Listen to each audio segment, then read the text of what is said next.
Things just got worse and worse and worse as the night went on. Again, valiant effort down the stretch for the Bucks. Just too little, too late. Let's go down and we'll see what Coach Fletch and the rest of the crew has to say. And as always, go Bulls. So let's head into the locker room right now and see what the guys have to say about that one. Wow. Where do the Buccaneers go from here? What an incredible atmosphere. What a good win for the Tampa Bay Lightning. They snapped a 7-game winning streak. How we feeling, Bucs Nation? It's time to party, baby.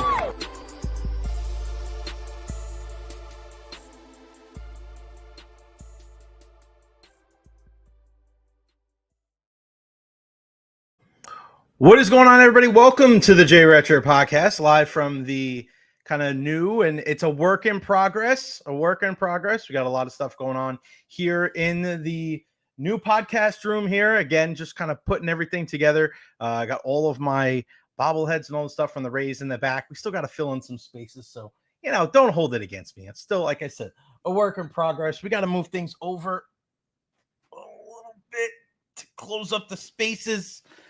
It's going to be a work in progress, ladies and gentlemen. Bear with me. You see, I got the rack here, representing the Sun, representing the Rowdies, representing the Rays, the Lightning, everywhere. Got my stuff around me, so we are here. We're going to continue to get this bigger and better every single day, showing love to our Tampa Bay Sun, of course. Got to love our Tampa Bay Sun. Hope everybody is doing well.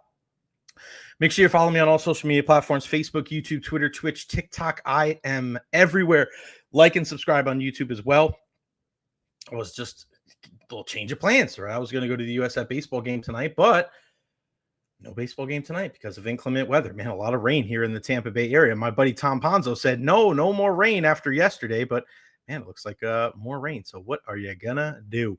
Like and subscribe on YouTube, guys. Let's continue to get these subscribers up as well and do a lot of good stuff. Dave Terry going across the pond next week. I'll bring a Liverpool. You better not bring a Liverpool. I got one friend that's a Liverpool fan other than you, my buddy Phil Azun, I used to work with over at iHeart. Congratulations to Liverpool for winning the Premier League. And don't be booing Trent Alexander-Arnold, right? I mean, take it easy on the guy. JR in the house is right. Dolan, what up, Jay? Oilers look like they got that series. Canes too. Yeah, kind of weird, right? 3-1 in a lot of these series. You're looking at the Oilers with the 3-1 series lead over the Vegas Golden Knights. Hell, if Riley Smith doesn't score that goal at the end of the game in game 3, we might be looking at a sweep by now. Also 3-1 in the Carolina-Washington. I'm not too surprised by that. And then on the basketball side, you're looking at 2 3-1 series. Golden State trailing Minnesota, and then the Knicks and the Celtics. We're going to get into that here in a bit. A great show for you guys lined up today, like we have every time right here on the Jay Recher Podcast. Listen, there's things that are going to be here on this show that we're going to talk about that nobody else is going to talk about. And this is it's the blessing and the curse, right? I do miss at times, working at the radio station and just having that consistency and, just being around the people. To me, it's always about the people, right? Working and seeing all the people that work at iHeart, not just the people at DAE, but there's certain, and I don't want to misconstrue this and say that anybody ever tells you what to talk about, but when you're looking at sports radio and how it's formatted, and I just was able to kind of glean this from the Barrett Sports Media Conference that just happened in Chicago, where Jason Barrett and Barrett Media does such a great job of highlighting not just sports, but also news now. And after being in the business for 10 years, you kind of look at how the game is played and how you're supposed to go about disseminating your information. Now, for me, if you watch a show at all, I love all sports, right? It's not just football for me. And I feel like a lot of times when people, they're so enslaved to everything that happens with football. That's why, the schedule release, I don't know. That doesn't get me excited. I love watching football games. I love the draft, right? That kind of stuff. I love getting out. I love OTAs. I love training camp. I love being in the action. But little things like that, when we're talking about schedule releases, that doesn't really get me excited about football. I'd much rather watch NHL or NBA playoffs or Major League Baseball action. That's just me. But when you're talking about, kind of sports radio, if you're not leading with topic A and leading with NFL schedule release or the Rays sucking again, then it's like, what are we talking about, right? I'd rather talk about the more prevalent conversations that we have and the more prevalent topics that are going on here, not just in the Tampa Bay area, but abroad. So that means tapping into local, that means tapping into college, that means also looking at some of our biggest rivals and some of the biggest stories around the country, because that is exciting. I don't want to just regurgitate the same old information to have Mount Rushmore conversations. Who's on your Mount Rushmore? Like, that's the laziest low-hanging fruit, I think, when it comes to sports conversation. So for me here on this show, we're going to talk about a lot of different things, and we're going to look outside just the normal shit that everybody talks about when it comes to sports. So we look at our guest list today, and we start at 12:30. Parker Messick is going to join us on the program. And you may remember the name Parker Messick, a guy that was a standout here locally for Plant City High School. He was a stud at Florida State, and now he's in AAA with the Cleveland Guardians. He is a guy that is on the precipice of being in the big leagues. He's knocking at the door at the MLB. He is balling right now. So Parker Messick is going to join us at 12:30 today. Remember the name. This is a guy that's going to be in the bigs before you know it. Just go look at his minor league stats. This dude is unbelievable. And he's a lefty. He can mix speeds. This is a guy to really, really watch. And you're going to see Parker Messick, and you're going to see him, and you're going to be like, God dang it. He's striking out our favorite hitters again. But a lefty that is just dominant on the mound. He's crushing it right now. So shout out to Parker Messick. He's going to join us at 12:30 today. At 1 o'clock, our pal John Sabol from Fox News 8 up there in Cleveland. He is going to join us on the program today, and we are going to talk about Shedeur Sanders. We're going to talk about Mason Graham. Man, Mason Graham, some of that footage that we saw up there from rookie minicamp did not look great. And I don't know if that was everybody freaking out, if that was, people making too much of a big deal of it. I don't know. But we're going to find out from Johnny. Johnny's going to join us at 1 o'clock today. And then at 1:30 on the program, we're going to have Marc Raimondi join us from ESPN. Marc Raimondi, longtime guy covering MMA for ESPN. Now he's covering the Falcons for ESPN, but he also wrote a book on the NWO. So I think we had him on maybe last year when he was talking about it, but now we're getting closer and closer. The pre-orders can go out. The NWO, one of the biggest stories in wrestling history. He's going to join us on the program as well at 1:30. We'll also talk about the NBA draft lottery. We'll talk about the Rays big series coming up in Toronto and a whole lot more right here on the Jay Recher Podcast today. And always want to hear from you. If you guys want to chime in on the conversation, you want to talk about Shedeur Sanders, we'll talk about him too.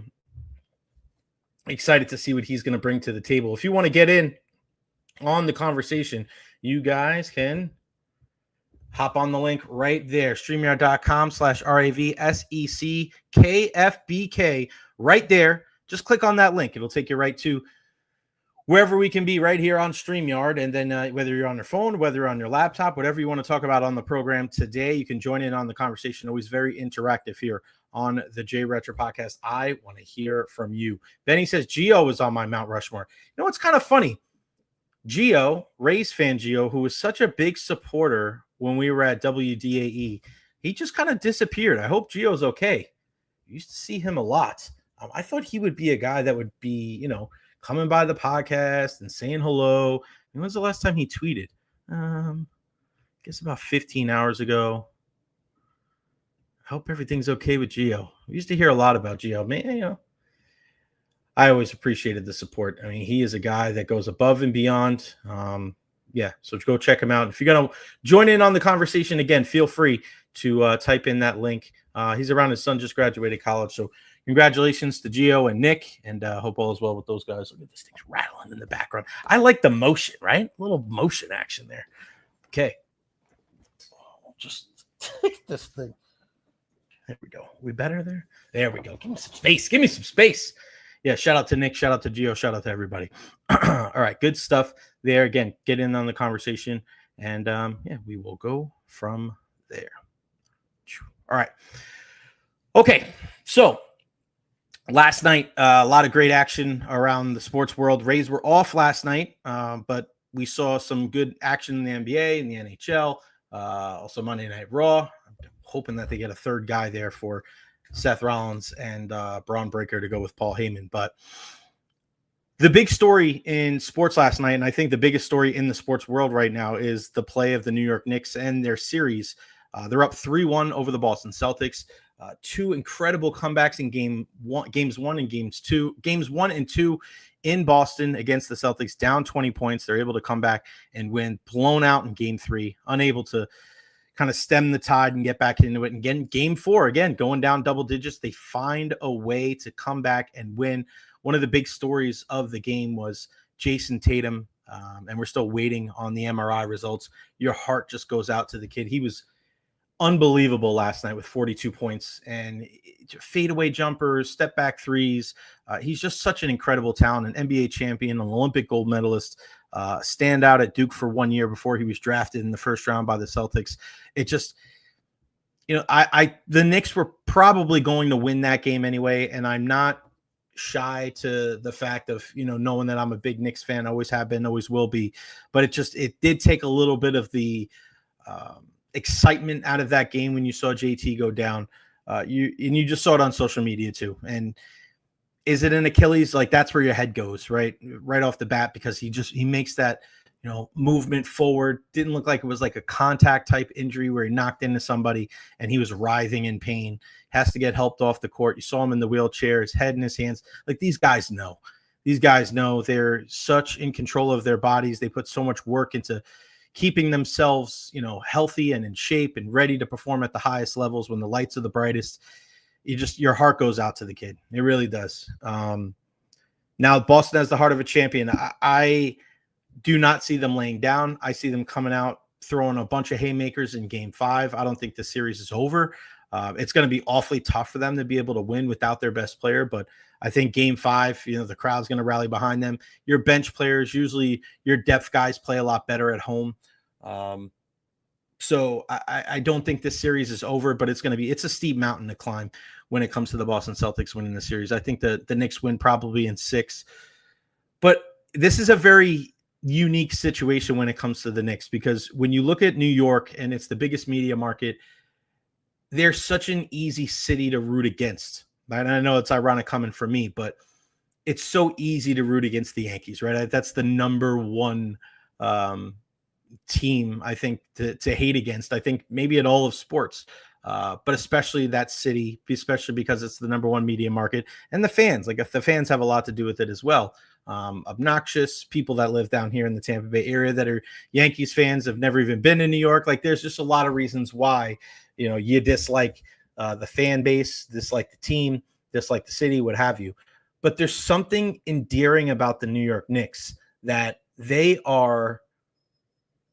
It's almost like the way that they go about their business and who they are and who their top players are, and just the love that they're getting from the city and from like just people that follow the game. It's almost superseding the distaste and the hate that people have for New York as a whole. And you just don't see that very often. Now, when you're looking at sports, I think a lot of it has to do with timing. And we saw this with the Lightning, right? Like, just stay with me here. So you guys understand this. When the Lightning were winning and they won back-to-back cups, that third year when they played Colorado in the final, I remember the first couple playoff series leading up to it, there wasn't that same kind of buzz. There wasn't that same kind of fervor, because it was almost like, wake me up when you get to the finals. Like, that's what happens. Like, you can't replace that freshness. You can't replace that feeling of, oh my God, we haven't been here in a long time. It's almost like being in a brand new relationship. There's nothing like that honeymoon phase. Everybody out there knows what I'm talking about. You saw it, I think, recently in the NFL with the Detroit Lions. And that's what I was thinking about last night when I'm watching these Knicks and thinking about how the Detroit Lions, and of course, a lot of this has to do with teams not being good for a long time.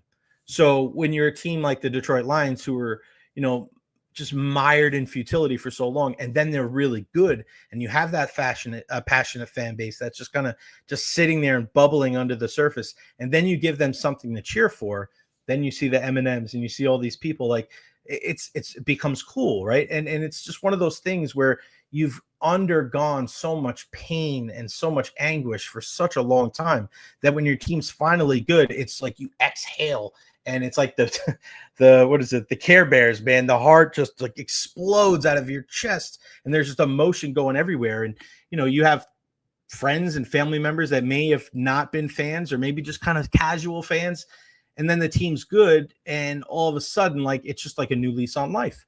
And some people hate on that. I give two shits what kind of fan you are, right? If I understand myself.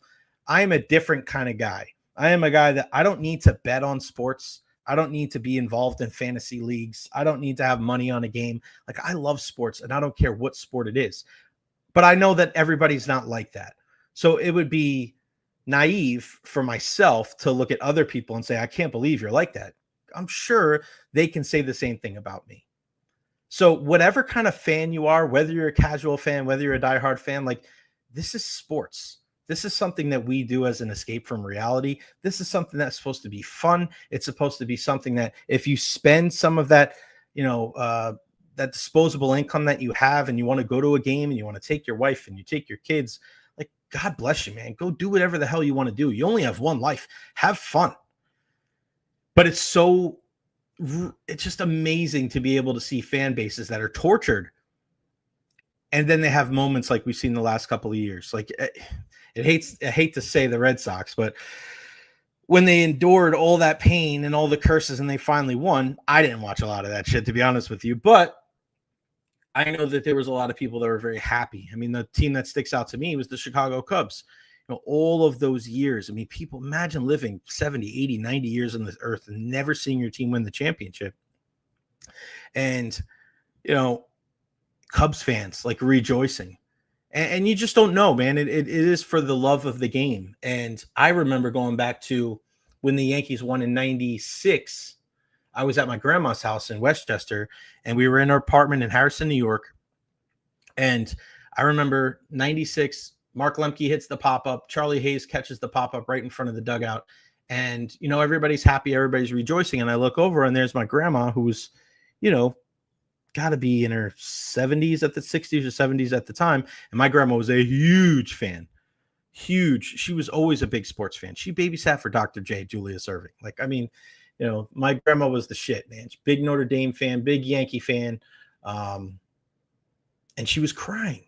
I remember it's clear as day, man. I'm sitting in the bedroom watching the TV, and my grandma's standing there in the doorway, and she's crying. And I say, Grandma, why are you crying? And I'm 11 years old, right? I'm like, Grandma, why are you crying? And she goes, I didn't know if I'd ever see them win again in my lifetime. Right? Like, that's powerful stuff, man. My grandma was tough. She was a tough cookie, man.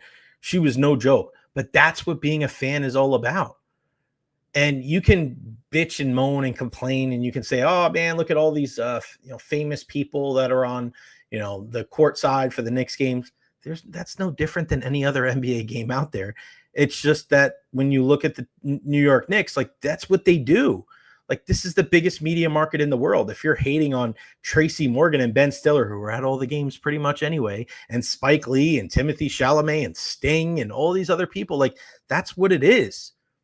But don't tell me that there isn't millions of Knicks fans around the world that aren't rejoicing in what is happening in this series. Don't tell me that there aren't people up in the nosebleeds, because I see it. I have friends that are on social media that are sitting up there, and they just want to be in the building. They want to be there at Madison Square Garden, the world's most famous arena, just to get a glimpse, just to say that they were there. That's what being a sports fan is all about. I posted this on Twitter last week. I didn't know if the Knicks were going to win this series or not, but the fact that I was able to sit there in Orlando with my brother and my dad, 3 lifelong Knicks fans, and be able to watch that with them and to celebrate. Like, that's what it's all about, man. The memories that you have with the people that you love. That's why we watch sports. And if you want to go on social media and just crap on everybody else's stuff and just like hate on people, I don't understand that. Like, you're a fucking loser. Like, honestly, you're a loser. That's what it is. I hate that shit. I hate it. Let people live, man. Let people have fun. This is supposed to be fun. This is sports. And the best thing about it, the best thing and the reason why people can't hate on the Knicks, you can't hate on this Knicks team. You know why? Because they're fucking tough. They're tough. They play the game the right way. They are guys. It's everybody. It's a collective. Even though Jalen Brunson is their best players, even though Jalen Brunson is their best player, even though he's the captain of this team, even though he's the guy he's the straw that stirs the drink. There were 4 people last night with 20 points.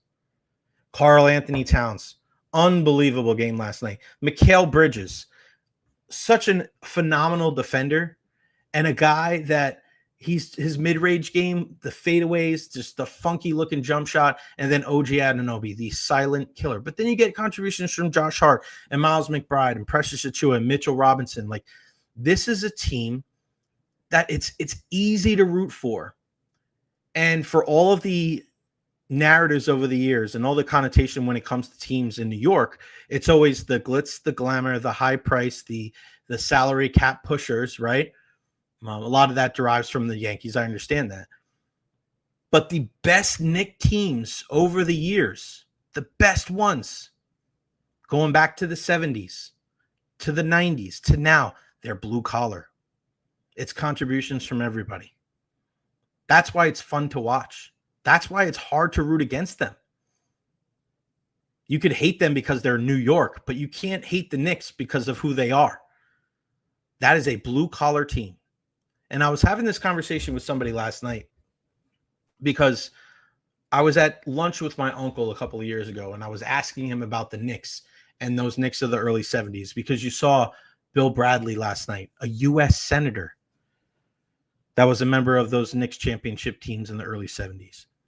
You look at that team with Bill Bradley and Dave DeBusschere and Phil Jackson and Willis Reed and my guy Walt Clyde Frazier and Earl the Pearl Monroe. My uncle was telling me that at that time in this country, late 60s, early 70s, there was a lot of things that were dividing us, right? Right after the civil rights movement, MLK, there's just so many things in this country where it was a hot stove, And the Knicks were that team that, even though there were a lot of differences, the Knicks brought everybody together. The Knicks were the one place where the people were able to put all their differences aside. Race didn't matter. Religion didn't matter. They were cheering for the Knicks. That was the melting pot. That was kind of the, hey, this is America. And they busted their ass. And then you look at what it ended up doing. I mean, Phil Jackson goes on to being one of the greatest coaches of all time. Bill Bradley goes on to be the senator. So many different contributions around the country, even outside of basketball. Then you look at the 90s with Pat Riley and Patrick Ewing and Anthony Mason, and Charles Oakley and Charles Smith and those guys that to this day, people look back at them as one of the best teams to never win a championship, but how tough they were. That team, I mean, you look at the bad boys when it comes to the Pistons. They're in the late 80s and early 90s, and Isaiah Thomas and Bill Laimbeer and Rick Mahorn and Dumars and Rodman and all those guys. Like, that was the team, I think, that signifies the toughness of the 90s. People look back at that era of basketball like that was the shit right there. That was it. But not too far behind were those Knicks teams in the mid-90s. You look at the battles that they had with Jordan and the Bulls, the battles that they had with Reggie Miller and the Pacers, and even going to the mid to late 90s and some of the fights there with the Heat, with Alonzo Mourning and LJ and Ewing and Jeff Van Gundy. Right? That's when the Knicks are good. That's how they're good. They're blue collar, and it takes everybody. And that's why they're so unique, because they come from a market where you don't always look at that New York, that number one media market, and think blue collar. But the Knicks, that's who they are. And they're fun to watch. And when you watch a game like you did last night, and again, sucks to see Jason Tatum go down, your heart goes out, because watching sports, when a guy goes down like that, you know when a guy's flopping, you know when a guy's just all right and he pops right back up. But you also know when a guy's writhing in pain, when a team has one timeout left and he's calling the timeout and he's banging on the floor and he's covering his eyes. It was tough to watch. that series has been one of the most entertaining series in the playoffs and NBA or NHL. And I don't think it's over. I know a lot of people are going to write Boston off now. They're going to say, how are you going to win with your best player? But there's still a lot of champions on that team, and they know what it takes to win, and they can shoot the basketball. They had a double-digit lead in that game last night too. Jaylen Brown was the NBA Finals MVP last year. So this is a guy that knows what it takes to be successful. Derek White, please cover him. This guy, unbelievable. 4 for his first 4 from 3. Peyton Pritchard, the reigning 6th man of the year. You also have Al Horford, that's a champion. And there's just a lot of good players on this team. Kristaps Porzingis, he's not 100%, but if he can get in his groove and find his stroke, there's no reason why he can't have a big impact on Game 5. I don't think the series is done. I think they win Game 5. I think the Knicks come back and win in Game 6. But this series and the entertainment value is more than just New York versus Boston. It supersedes that because of who they are. I mean, there's an unselfishness to the series, and I think that is what is endearing to a lot of people, is when you look at the Boston Celtics and them being the defending champions, and there's no, even though Jason Tatum's the clear-cut number one and Jaylen Brown's a $304 million contract guy, you still have contributors like Drew Holiday, like Kristaps Porzingis, like Derek White, like Pritchard coming off the bench, and Luke Cornett. Like, they understand that it takes an entire team. It's not just one guy. And the Knicks are built the same way. And they are going to have to they have to have that same mindset going into Game 5. And Jalen Brunson said there's nothing to celebrate. And I agree. Nothing to celebrate because the series is not over. They have to continue with their foot on the gas pedal. Should be easier without Jason Tatum, but it doesn't mean anything. Sometimes that kind of thing galvanizes a team. And sometimes they can rally around. They go on a streak. And when you can shoot the way that the Celtics can shoot, this series is not over. All right, a couple of things real quick before we get to our guy, Parker Messick. Looks like Alabama FSU kicking off August 30th at 3:30. Joe Urso named the Sunshine State Conference Coach of the Year. Shocker there. Looking at some of these other things. Paul Skeens, who spent 2 years at the Air Force, would like to return to the military, announces that he'll pitch for Team USA in the 2026 World Baseball Classic. That was about an hour ago. So shout out to our guy, Adam, which is always a good thing. I love the World Baseball Classic. I do. I love international competition. I know it's a little bit different here in our country because we don't set that same precedent when it comes to club versus country, like we see in soccer, like we see in hockey, like we see in basketball. But I think you see it a little bit more in baseball now because of the World Baseball Classic. You see a lot of these guys, and of course it helps when guys like Aaron Judge say they're going to play. And in the past, we've seen, the Mike Trouts, and it's entertaining ball. I remember I was in LA watching US versus Japan and seeing Mike Trout against Shohei Ohtani for the final out. Like, it just doesn't get better than that. That's what you want. We understand, though, when you're coming to these organizations, when you're talking about these teams and, they have these multi-million-dollar investments in these players, and you don't want to see what happened to Puerto Rico with Edwin Diaz, and he gets hurt, and then he's out for the entire year for the Mets. So you kind of see both sides of it. But I'm of the believer that injuries are going to happen. Wherever they happen, they're going to happen. I mean, you could have an injury walking off the curb, but I love the World Baseball Classic. I think it makes a lot of sense, and it grows the game. We need more and more things to help grow the game of baseball, more interest, and when you have the big stars, that's the only way that the World Baseball Classic works. You can't have also rans. You can't have guys that are like, I don't even know who this guy is. Like, you need your top players to play, because these guys that play in the from PR and DR, like, they're not missing these games. Guy like Lindor, like, he's not missing this game. Junior Caminero, they're not missing these games. So for our guys in the USA, if they're like, I don't know, maybe, blah, blah, like, okay, no excuse, though, if you don't win. And we had a really good contingent go out a couple of years ago and still came up short against Japan.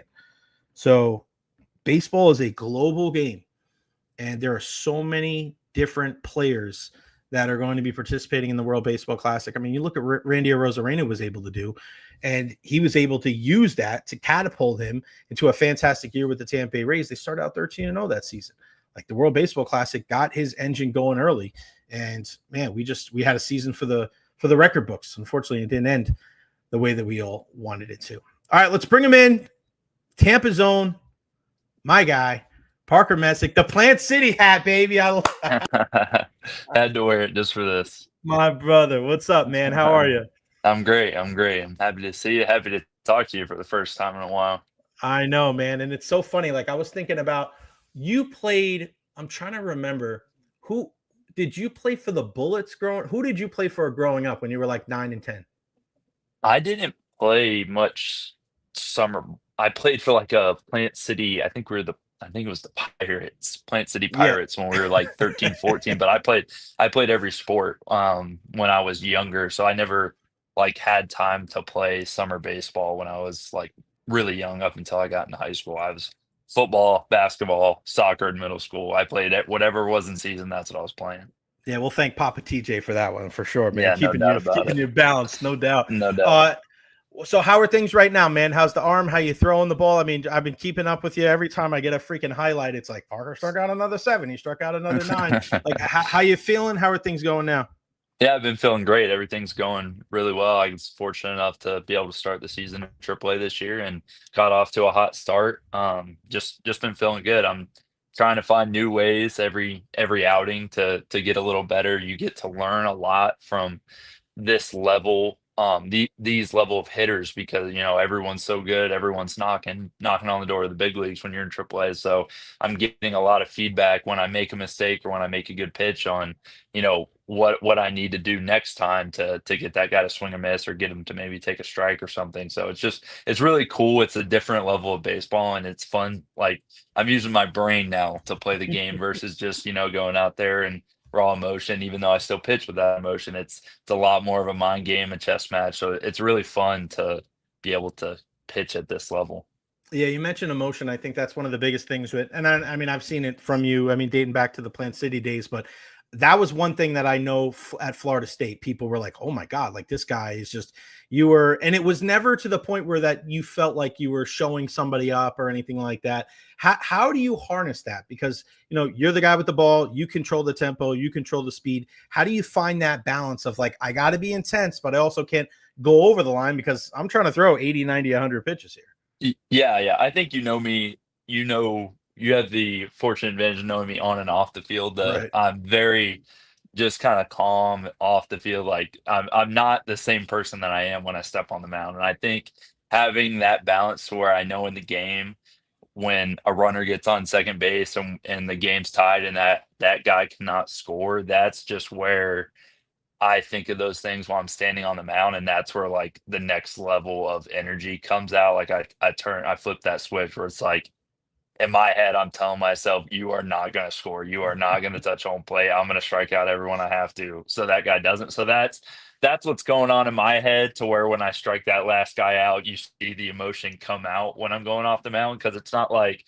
I'm telling myself that, this hitter sucks or anything like that. Like it's all my own, like telling myself what I need to do to help myself and help our team like stay in the game. So that energy that you see come off the mound, it's never like, I'm chirping the hitter, or I'm, yelling at the hitter, or even I really don't even like stare at him most of the time. If I do have time, it's someone I know or just, by accident. But yeah, it's just, I keep it within myself and like that raw emotion is going to come out just because I build it up in my head while I'm on the mound thinking about pitching and what pitches I need to execute when I execute them.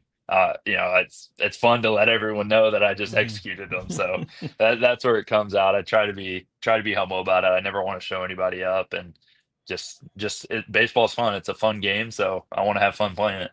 Yeah, no doubt about it. And you can see, man, you exude that emotion when you're on the mound.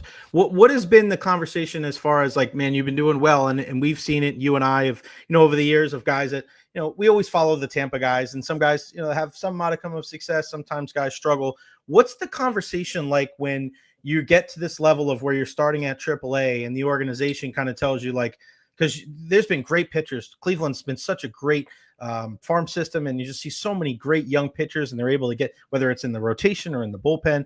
What's the conversation like at this level going into this season? So when you break or when you get to camp, like what's that conversation like with the organization, knowing that, listen, you're not a single A guy anymore, and you're, whether it's an injury or a trade or just whatever have you, what's that conversation like, knowing, hey, this is how you can get to that next step? Yeah, there's not a lot of information regarding, how to make it to the big leagues, because when it comes down to that stuff or trades or any of that, it's all just like almost like by chance. Like you have to be the right guy in the right place at the right time because there's an open spot and you're the hottest pitcher. Like there's a lot to do with it. So basically what like organizations do, Cleveland especially, like you said, they're amazing at developing pitchers, and they did such a good job with me. Like I thought I was good when I got out of college, and I am not even close to the pitch. Like that, I was not close to the pitcher I am now when that I thought I was then. So, but they do just a fantastic job of being like, listen, this is what you need to do to get better. Go do it. They like will lay out the path of, this is what we think you need to do with your fastball. These are the zones you need to throw to.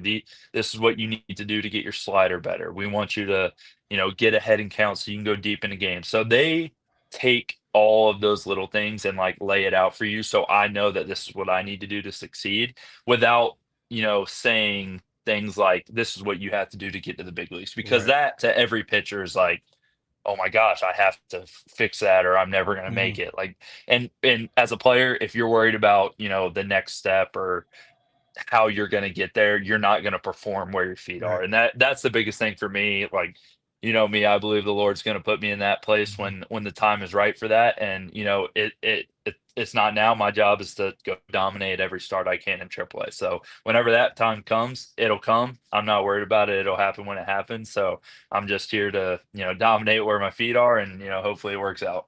How important is you mentioned, kind of dominating where your feet are and your faith. And I know how big your family is to you. And I see the pictures because I'm friends with Dad on Facebook, and like they travel all over the place. I mean, just to be able to have that support system, because I see it like even from our guy Jarrett Guthrie and 813 Preps, right? Like he's been around covering, and just like so many.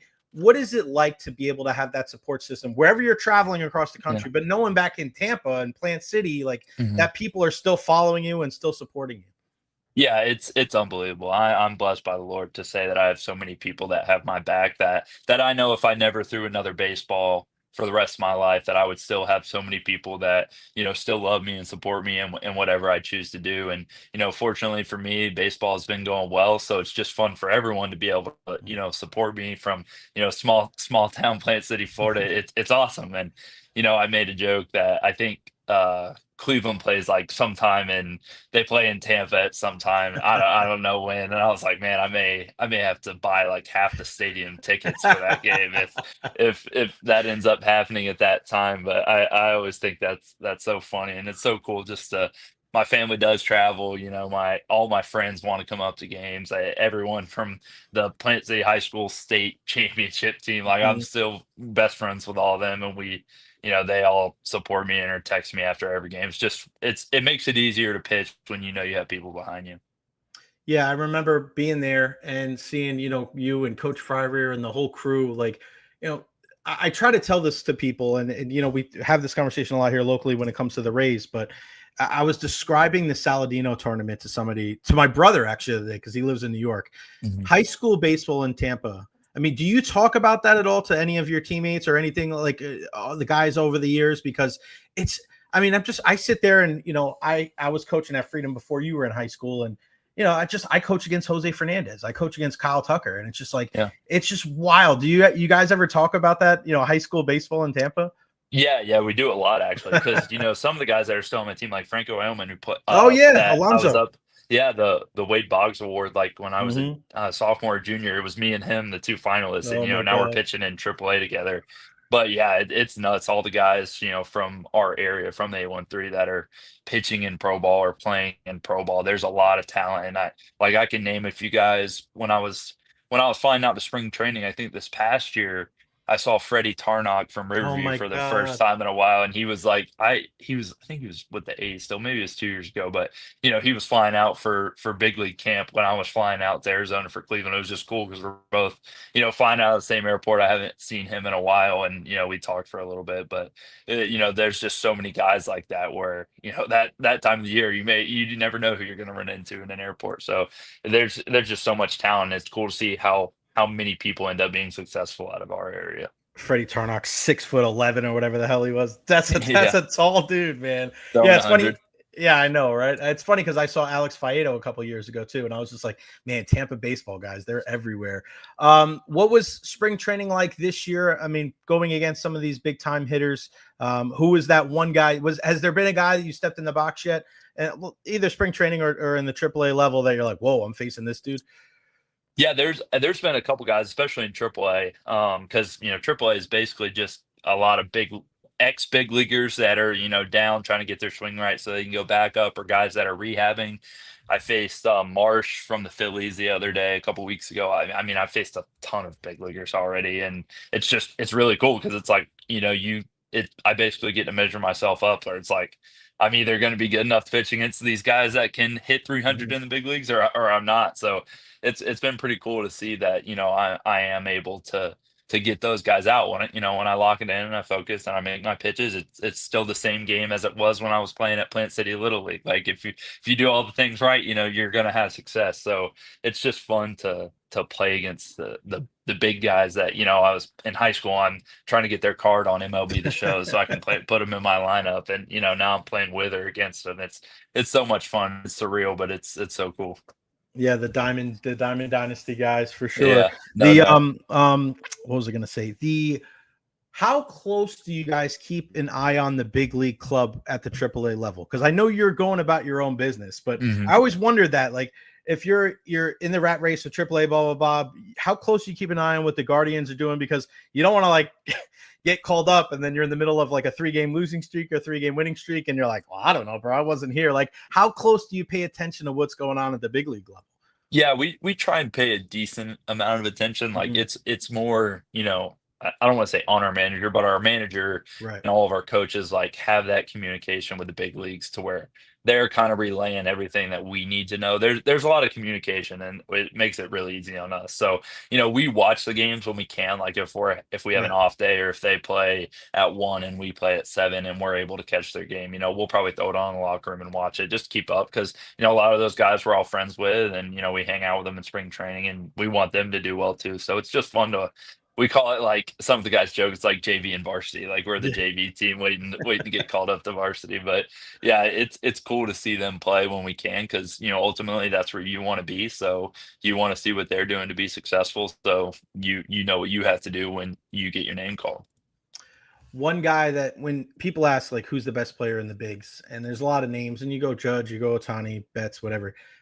Not enough people talk about Jose Ramirez. I mean, No doubt. This guy is he's just a freak, dude. Yeah. And I just like whatever he does, he just comes up with big plays. He does it with a smile on his face. He's consistent. He's every single year. He just does the job. What can you tell people that are watching today about a guy like Jose Ramirez, who's probably the most underrated superstar in the game? Yeah, no doubt. He's the best all-around baseball player that you're ever going to find defensively, base running, hit tool with power, speed, all the above. He's Mr. Guards Ball. That's the motto in Cleveland, Guards Ball. So he does everything right, does all the little things right, and it shows on the field when he's hitting home runs, stealing bags, making nasty plays at third. He does it all right, and everyone loves him there. So I mean, in my head, he's definitely the best all-around baseball player. Yeah, he's such a beast, man. He doesn't get nearly enough credit, and I hope that more and more people appreciate it, because he's building a Hall of Fame resume, no doubt. No doubt. Have you allowed yourself to daydream? I know you talked about staying, but you're a kid that was a baseball player growing up, and your dream is to go in the big leagues. Do you ever allow yourself to daydream and allow yourself to think about what that call would be like?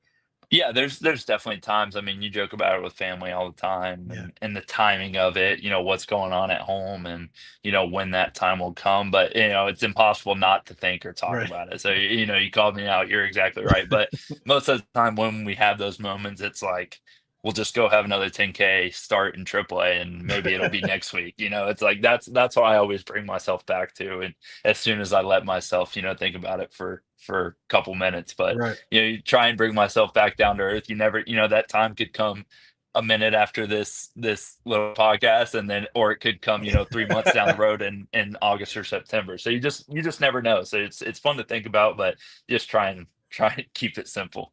Bro, if you get called up in the next week or two, I'm going to have AAA pitchers be rattling my cage for the next couple No of months. doubt about it. No doubt. What is the conversation like within the pitching staff at the AAA level, knowing that there's a lot of guys from a lot of different backgrounds, some guys going up, some guys going down? Like, how's that camaraderie? Because I think it's so unique.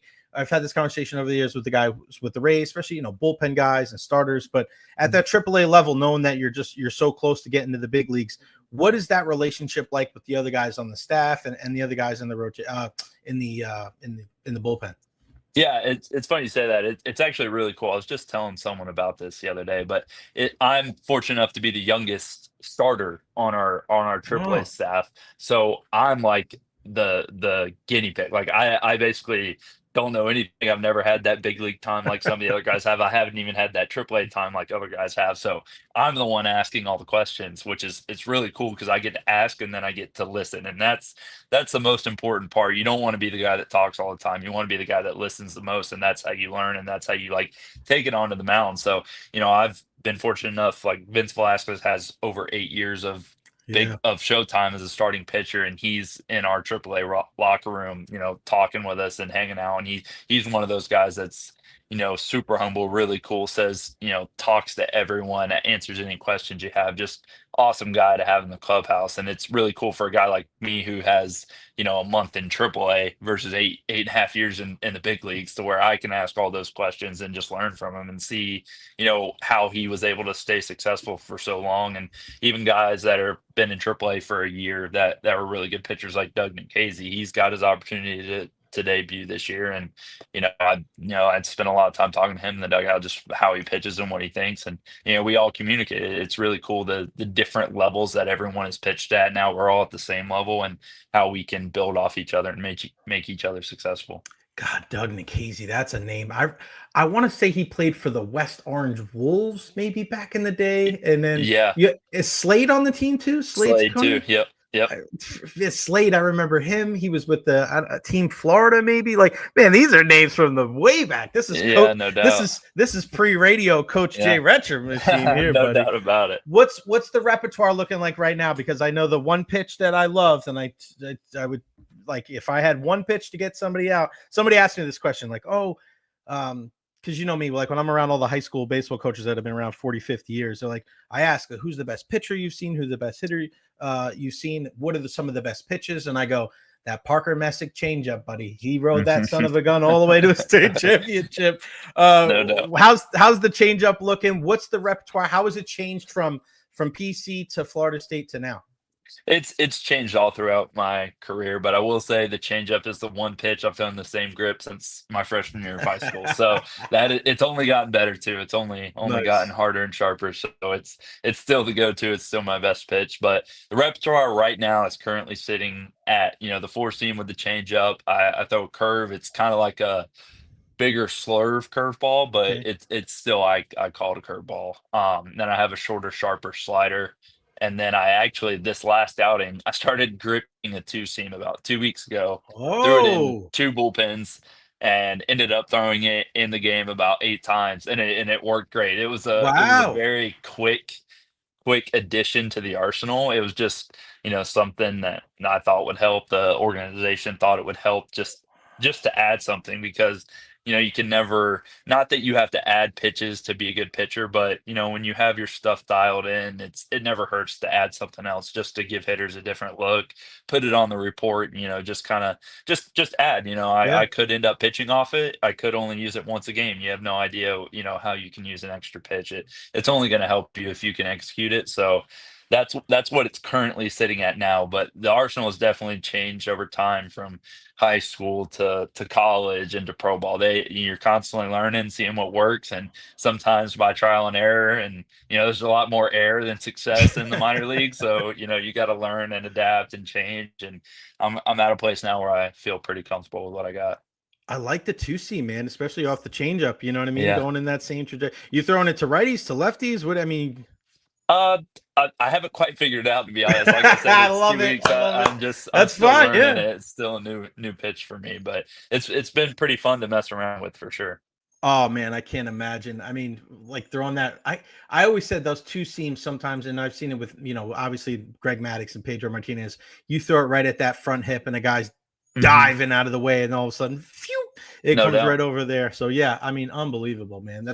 It's exciting, man. It's exciting to watch you do what you do, and yeah, man. So what's the rest of the week looking like for you? When's the next time you're towing the slab?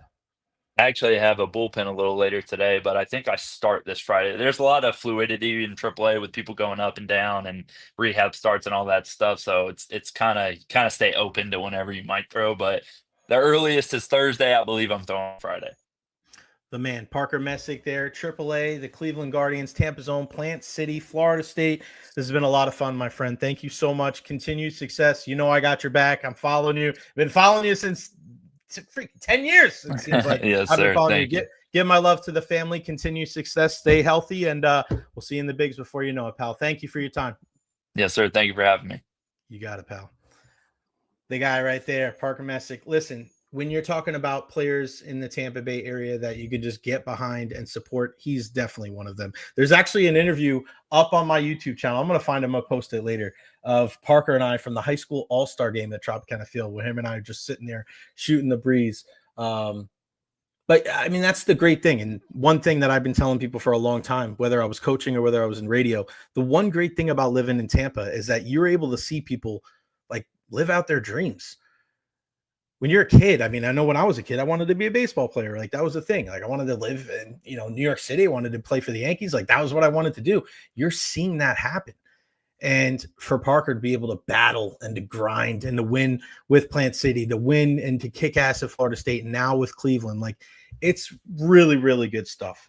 So make sure you keep an eye on Parker, because I think it's just a matter of time. Before we see him up in the bigs, it's going to be great. Right now, his stats in 7 starts, he's 2-1 with a 2.76 ERA. 48 strikeouts, 15 walks. Let's get him up with the big club. That'd be great. How awesome would that be? Jeff Taylor, Gold Nose. You got that right, buddy. Oh, my guy, Russ. Yo, Jay, glad to have you back, bud. Hope your birthday was a great time. Thank you, Hammer. Yes, 40th birthday a couple of weeks ago. Really, really great stuff. Russ, you and I, we got to get dinner soon, buddy. Me and you. Adam, Turner's home run in 23 was an all-time baseball moment. So electric. Yeah, Trey Turner was a guy that really stepped to the forefront there at the World Baseball Classic. And does everybody remember the home run robbery? Adam Jones on Manny Machado. I think they were teammates at the time with the Baltimore Orioles. He'll forever be like near and dear in my heart. Same thing with Marcus Stroman, like the way that they were pitching for Team USA, like things like that. When you do really well in international competition like that, my guy Derek Sharp, no baseball game today for USF. I want to get some of this. Where was Lisa Hartley? I wanted to get to this. Hi, Jay. Do you see any trades upcoming for our Bolts? Maybe. The one trade that I think is going to happen is you're going to have to trade Isaac Howard. You got to trade Isaac Howard. You got to move on. Because when you look at, and shout out to JD Urso, first team all conference for Sunshine State Conference Coach of the Year, Joe Urso for UT. That just came out.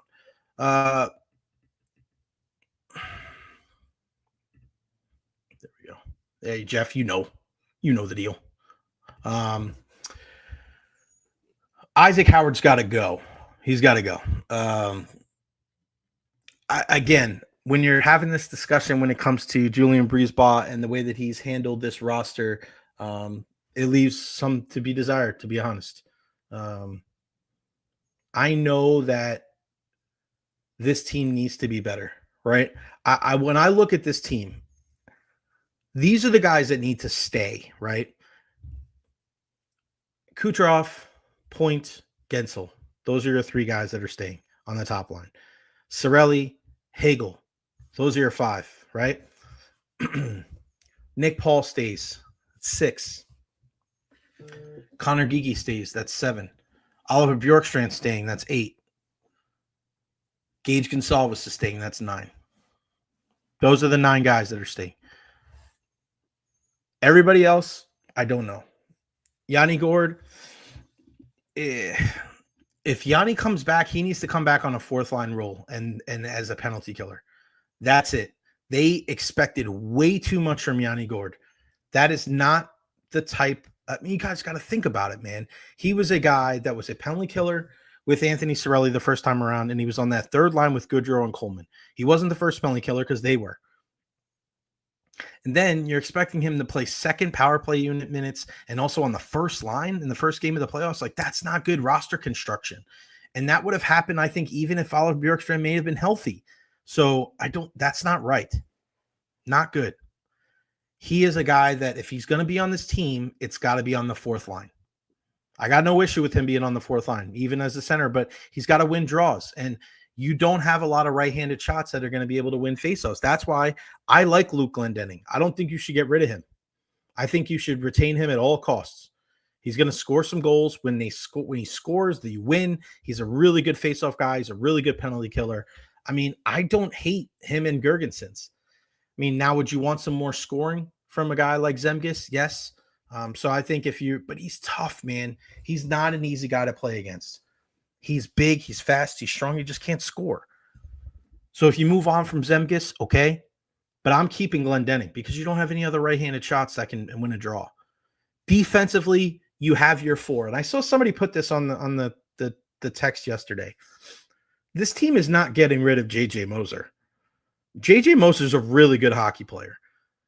He is a guy that you may not you have to realize his impact when he wasn't here. The coincidence of, not the coincidence, but the team didn't play as well when he was hurt those 20 games. He is a guy, and we know this is not easy because Eric Chernak cannot do it. It's not easy to play with Victor Hedman, and I don't know if that's Chernak's fault. It's not, because you look how well he plays with McDonough. But Moser plays well with Hedman because he's situationally such a solid hockey player. You have your 4 defensemen. I think Max Crozier needs to be part. I think Lilleberg can grow. I think Crozier and Lilleberg should be your 3rd pair. I think you go Hedman and Moser. I think you go McDonough and Chernak. And then I think you go Lilleberg and Crozier. What does that mean for Perbix? No more. What does that mean for Radish? No mas. And I love Darren Radish. That's my guy. But it just... And I don't he is a guy that is going to be better somewhere else. He's going to be a guy I truly believe that Darren Radish can go to another team and be legit because he's got an incredible shot. And I just don't know if this system fits him well. It's not conducive. One thing that nobody talks about when it comes to the Lightning. And again, this is different, guys. I may talk about the Lightning more than everybody else, but there's also there's a hole there. Everybody talks about everything when it comes to the Bucks. This is why this works. This is why this. There's a lot of things that don't get talked about with the Lightning, just because we're just not the biggest hockey market, and there's just not as many media members, right? When you look at this Tampa Bay Lightning defensive structure, it's not for everybody.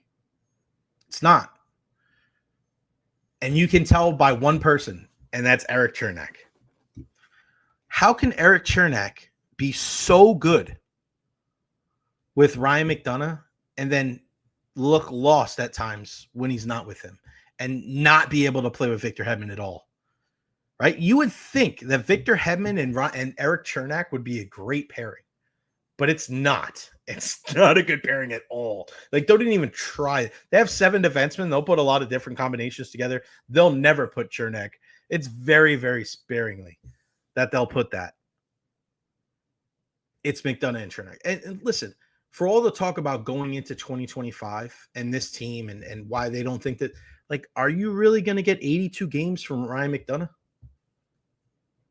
Ryan McDonough is no spring chicken. If I went into the 2024-2025 season and I told you that Ryan McDonough at age 35 was going to play 82 games, would you bet your house on that?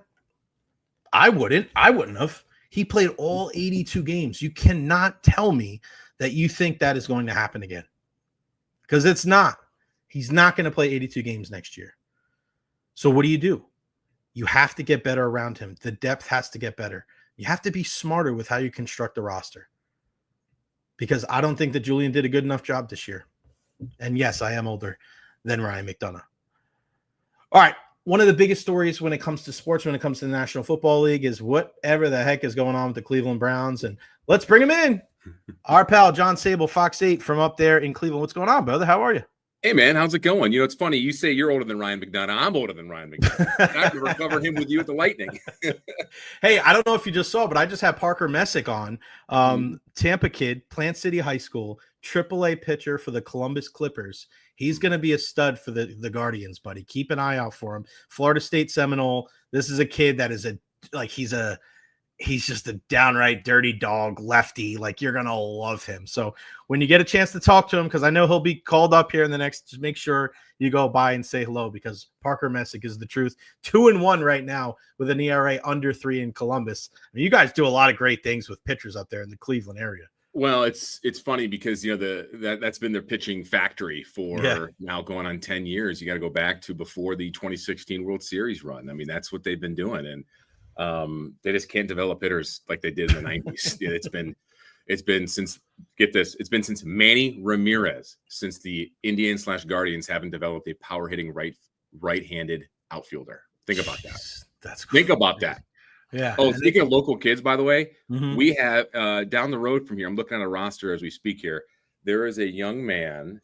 Where did he go? I just had him on here, that plays for the Akron Rubber Ducks. That is I think he's a Carrollwood kid. My goodness. I met up with him, did an interview with him on the Rubber Ducks Media Day, because they had Travis Bazzana, last year's number 1 overall. Oh, yeah. He got promoted using high A last year, and then he started the year at Double A. And my God, I should have been better prepared for that. But yeah, there's a young man here that was from. Was he a pitcher or a hitter? He's a pitcher, tall kid. He's like 6'2", 6'3". I don't know if he got promoted because the names aren't jumping out at me on there. Not Hunter. Yeah, I had a good chat with him about. Is it Tommy Mace? Yes, Tommy Mace. Yeah, I believe that was him. Yeah, Tommy Mace, 6'6", Florida kid up north of here. Yeah, unbelievable, man. Tommy Mace. I think it was Tommy Mace. Pick. Yes, it was. Yes. Yep. I was telling him, like, I covered sports in Tampa. Lived down in Tampa for almost 9 years, and I lived in Carrollwood and I lived in West Chase when I was there. And he's like, "Oh, my parents still live down there." So it's crazy. Like, hey, wherever you're at, it always comes back to where you are either from or where you've worked in this crazy business, Jay. You got that right, my friend. And obviously, a lot of people looking at Cleveland out. Was it as bad? Like, people looking at poor Mason Graham. Like, I mean, looking at this guy, like, is he okay? Like, is everything all right with this guy? He looked a little drunk. It's funny. My photographer actually shot the entire thing, the entire vomiting, experience there for that kid.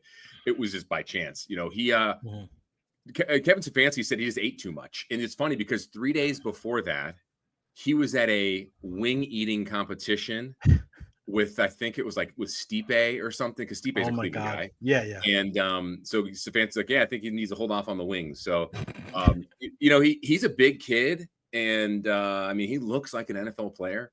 I just think like he said, he may have ate too much.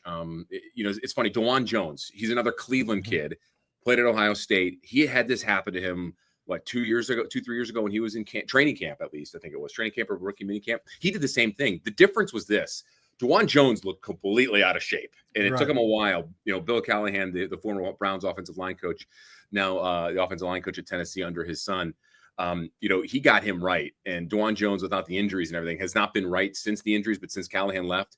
But the difference there was Mason Graham looks in shape. He looks fine. It's not like DeJuan Jones when he came in a little bit overweight. And so, maybe it was he just killed it at the Browns facility buffet or whatever. They have good food over there, just like the Buccaneers did and still do when we've been over there. You got that right, buddy. What was the feeling like night of the draft when you're like, all right, you're going to draft one of these big players, and all of a sudden the draft, like, was there a big exhale? Was there a big, what's the initial reaction from you and everybody around when it looks like, oh no, we're not picking here, we're trading out of this spot? The last time the Browns traded out of a spot, and I think it was the number 2 pick, and moved back and drafted a defensive tackle. Do you know what year that was, Jay? Think about this. They traded with the Atlanta Falcons. What year? I think it was like 2008, 9, or whatever year it was, to trade back and drafted Phil Taylor. Oh boy! And the Falcons then took Julio Jones. Oh man!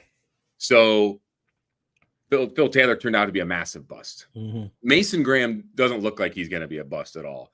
The funny thing was they had been talking, with the Jaguars for 2 weeks leading up to the draft of potentially getting out of that 2 spot, but it kept quiet.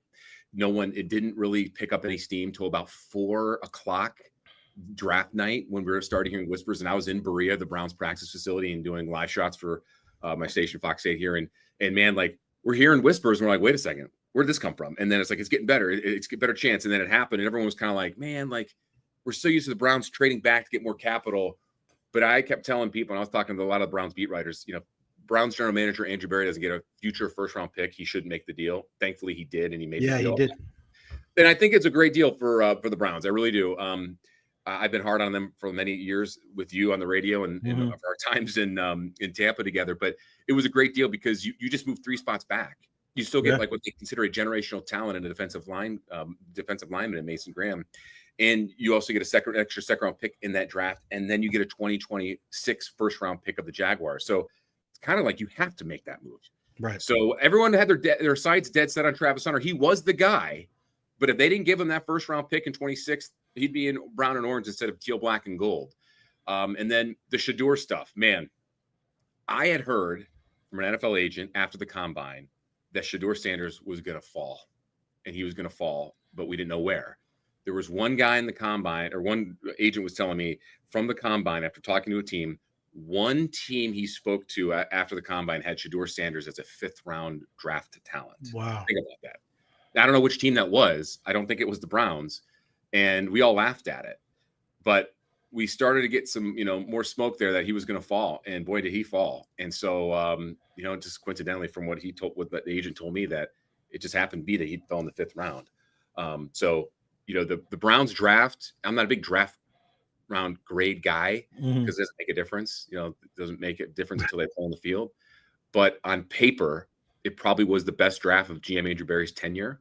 Shedeur in the 5th round, great value. Dylan Gabriel in the 3rd round, Jay, I thought was a little reach for the guys that were on the board. Right. Other than that, I mean, Quinshon Judkins and Dylan Sampson and the tight end out of Bowling Green, who's a Canton kid, a fan. So it was a great draft in theory. Now the quarterback, as we've always talked about, comes into play what they're going to do. Yeah, I actually really like the draft too. And it's like, let's not forget some of the other good players. Getting Schlesinger too was a guy that, a lot of people thought he could be an option here because the Buccaneers need a linebacker next to Levante David. So a great pickup there as well. Let's go to Gabriel first. Where does he kind of, all the noise is going to be about Shedeur, but what's the quarterback room look like right now? Before we talk about Shedeur, what are the possibilities that Dylan Gabriel plays in 2025? If I put money on it, I think Dylan Gabriel and Shedeur Sanders plays quite a bit in 2025. Why? Because the Browns have already kind of like figured that they're looking for their quarterback of the future next year. They kind of led into that before the draft and even after the draft. So you think both guys are going to play this year in 2025? Yes. Yeah. I would be absolutely stunned if they don't play at all. Wow. Yeah. Because they have 2 first-round picks next year, Jay. And, the Browns probably won't win 5 games this year. I think Vegas has an over under 5.5, and they got a brutal schedule. So who starts week 1? It's going to be Pickett. It's going to be Kenny Pickett or Joe Flacco. So here's the question though. You have 4 quarterbacks, and barring Shedeur Sanders or Dylan Gabriel completely falling on their face and struggling in training camp, and or barring a season-ending injury, one of those 4 quarterbacks, in my opinion, will not be on the roster come week 1. So conventional wisdom would then dictate, okay, if Shedeur plays decent enough and they think his ceiling's somewhat high, they're going to keep him. 3rd round pick, Dylan Gabriel, they're going to keep him. They got to keep him. They got to keep him. Andrew Berry doesn't cut his draft picks. He doesn't. He hasn't done it before. He's not going to do it now. So then it's going to come down to Pickett, and it's going to come down to Joe Flacco. So then what do? So here's the deal. You traded a 5th or 6th round pick for Kenny Pickett and Dorian Thompson-Robinson to Philadelphia. So if Kenny Pickett plays decent enough in training camp, maybe you can flip him for a future 5th, and you get rid of him. Yeah. Joe Flacco knows Kevin Stefanski's offense inside and out. I don't think he's going to be the guy that they're going to let go unless he struggles somehow. And you're not going to see a lot of reps of him in preseason because you already know what you're going to get out of him. Right. Yeah, I don't see them getting rid of him because it's like he's the ultimate safety net, right? Exactly. He's the ultimate safety net for you guys. And they molded the offense this year around Joe Flacco, where 2 years ago it was like that. But last year they completely gutted it and changed it. They have a new offensive coordinator. They got rid of Alex Van Pelt. He went to the Patriots. They brought in Ken Dorsey, massive fail. They changed the run blocking scheme. The running backs were a lot different. Nick Chubb was coming back, wasn't the same. Kareem Hunt was gone. Jerome Ford struggled. I mean, he wasn't the every down back you'd want him to be. Now they're going back to the way it was in 2023. You have a new offensive coordinator and former Alabama OC and Notre Dame assistant in Tommy Rees. They are molding this offense into a run-heavy attack, which, look, they just drafted 2 running backs. And Joe Flacco is going to be the guy that's going to hold the reins. So I think the odd man out now, as we sit here on May 13th, would be Kenny Pickett. Do you trade him? Do you release him? I mean, no NFL team takes 4 quarterbacks on the 53-man roster. And you're not going to put any of these, you can't put the veterans on a practice squad. You can't do that. And you're looking for your 5th round pick on a practice squad. I mean, Kevin Stefanski has his work cut out from him. And you know, hey, I don't know if it was necessarily his call, but certainly front office and ownership wants to do it this way. And now, just like it is every year, attention is going to be on the Browns, whether they're going to make the playoffs or not. And we're all going to be there for the ride. Take us through the selection of Shedeur Sanders before hearing from what he had to say over the weekend. But you draft Gabriel in the 3rd round. Everybody's talking about Shedeur. Yep. And then all of a sudden he gets picked. What's the discussion there? Is it, because this is why I love talking to you, because you're there. A lot of the the national narrative is this came down from the ownership, this came blah, blah, blah. And you don't really get kind of the nuts and bolts of everything that was going on. Is that really what happened? Is this a Haslam call from the top rope here to, hey, let's try to throw as many resources at the most important position? We will never know that for sure. Mm-hmm. If I put money on it, I think it was. Right. I kind of read between the lines of some of the statements that were said by general manager Andrew Berry. And just by the way they evaluated the process of everything. Think about this. I was told this, that when the Browns went out to Boulder for the Colorado Pro Day, Andrew Berry, Kevin Stefanski, Jimmy Haslam, ownership, they all went out to dinner and took Travis Hunter and Shedeur Sanders out. And they raved about both players. I was told Jimmy Haslam and Deion Sanders clicked just like that. I mean, they were buddy. And when you saw him fall and now you're in the 5th round and you see what's best available on the board, which can be arbitrary here or there for anybody, right? I would not be surprised if Jimmy Haslam did, hey, let's take him here, guys. What do you think? Let's do it. So what do you got to lose? It's a 5th round pick. So I think it was. I wholeheartedly believe it was. The Browns will never admit that. When asked on draft night about that, Andrew Berry kind of got a little out of character in the way he answered questions. When a reporter asked him, all he said was, Jimmy lets us do our jobs. Jimmy lets us do our jobs. That was it. Okay. So the tone, the jumping at the question, I mean, you could talk to any sociologist or whatever. Not verbals. To me, that's like, hey, whatever. I think he lets us do our jobs, but wink, wink. But not this time. Right. And it wouldn't be the first time Jimmy hasn't picked quarterbacks, and it won't be the last time. But guess what? In the 5th round, if you're going to have your owner have a guy take a pick there, have him make that pick there, I'm all for it because it's the 5th round, Jay. Right. If you took him in the 2nd round, it's a reach just because of all the other players on the board. And second overall, which 2 months ago was talked about, which was a massive, massive reach. But we'll never know for sure.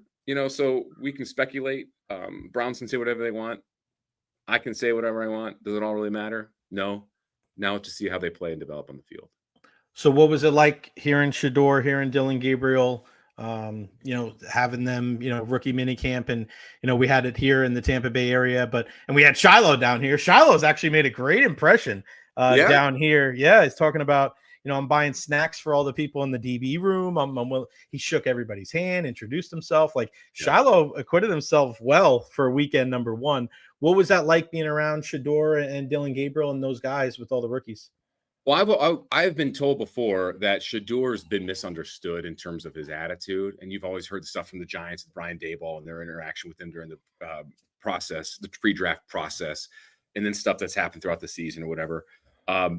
When you talk to him and hear him talk here in Cleveland, it could be more than anything, or it could be, more than opposite of what you've heard, because he was a great kid here. Really, he kind of did the same thing as Shiloh did, said hi to everybody and was very accommodating and didn't shy away from everything, said all the right things, didn't have an attitude really at all. I mean, the kid was, a breath of fresh air, because you have this, and this is unfair to him, but you hear all this stuff. And then you go into this thinking okay, let's see how this kid's going to be. Is he going to be a little arrogant? Is he going to be a little cocky? Is he going to be standoffish? No, none of that. He was great. And Dylan was as well. So, it's funny. A few days after the draft, he was in Cleveland and went to a school, John Marshall High School in downtown Cleveland, and set up time to speak with kids. The Browns didn't set this up. He did, and his team did. And his big thing, as he said to us on the phoner the night of the draft, minutes after, that he wants to be really active in the community and give back and talk to kids and be there and do this all the thing. And we're like, okay, we hear that all the time, right? Well, a couple days later after the draft, he's here doing it. That was really cool to see. And he's done it a couple times since then.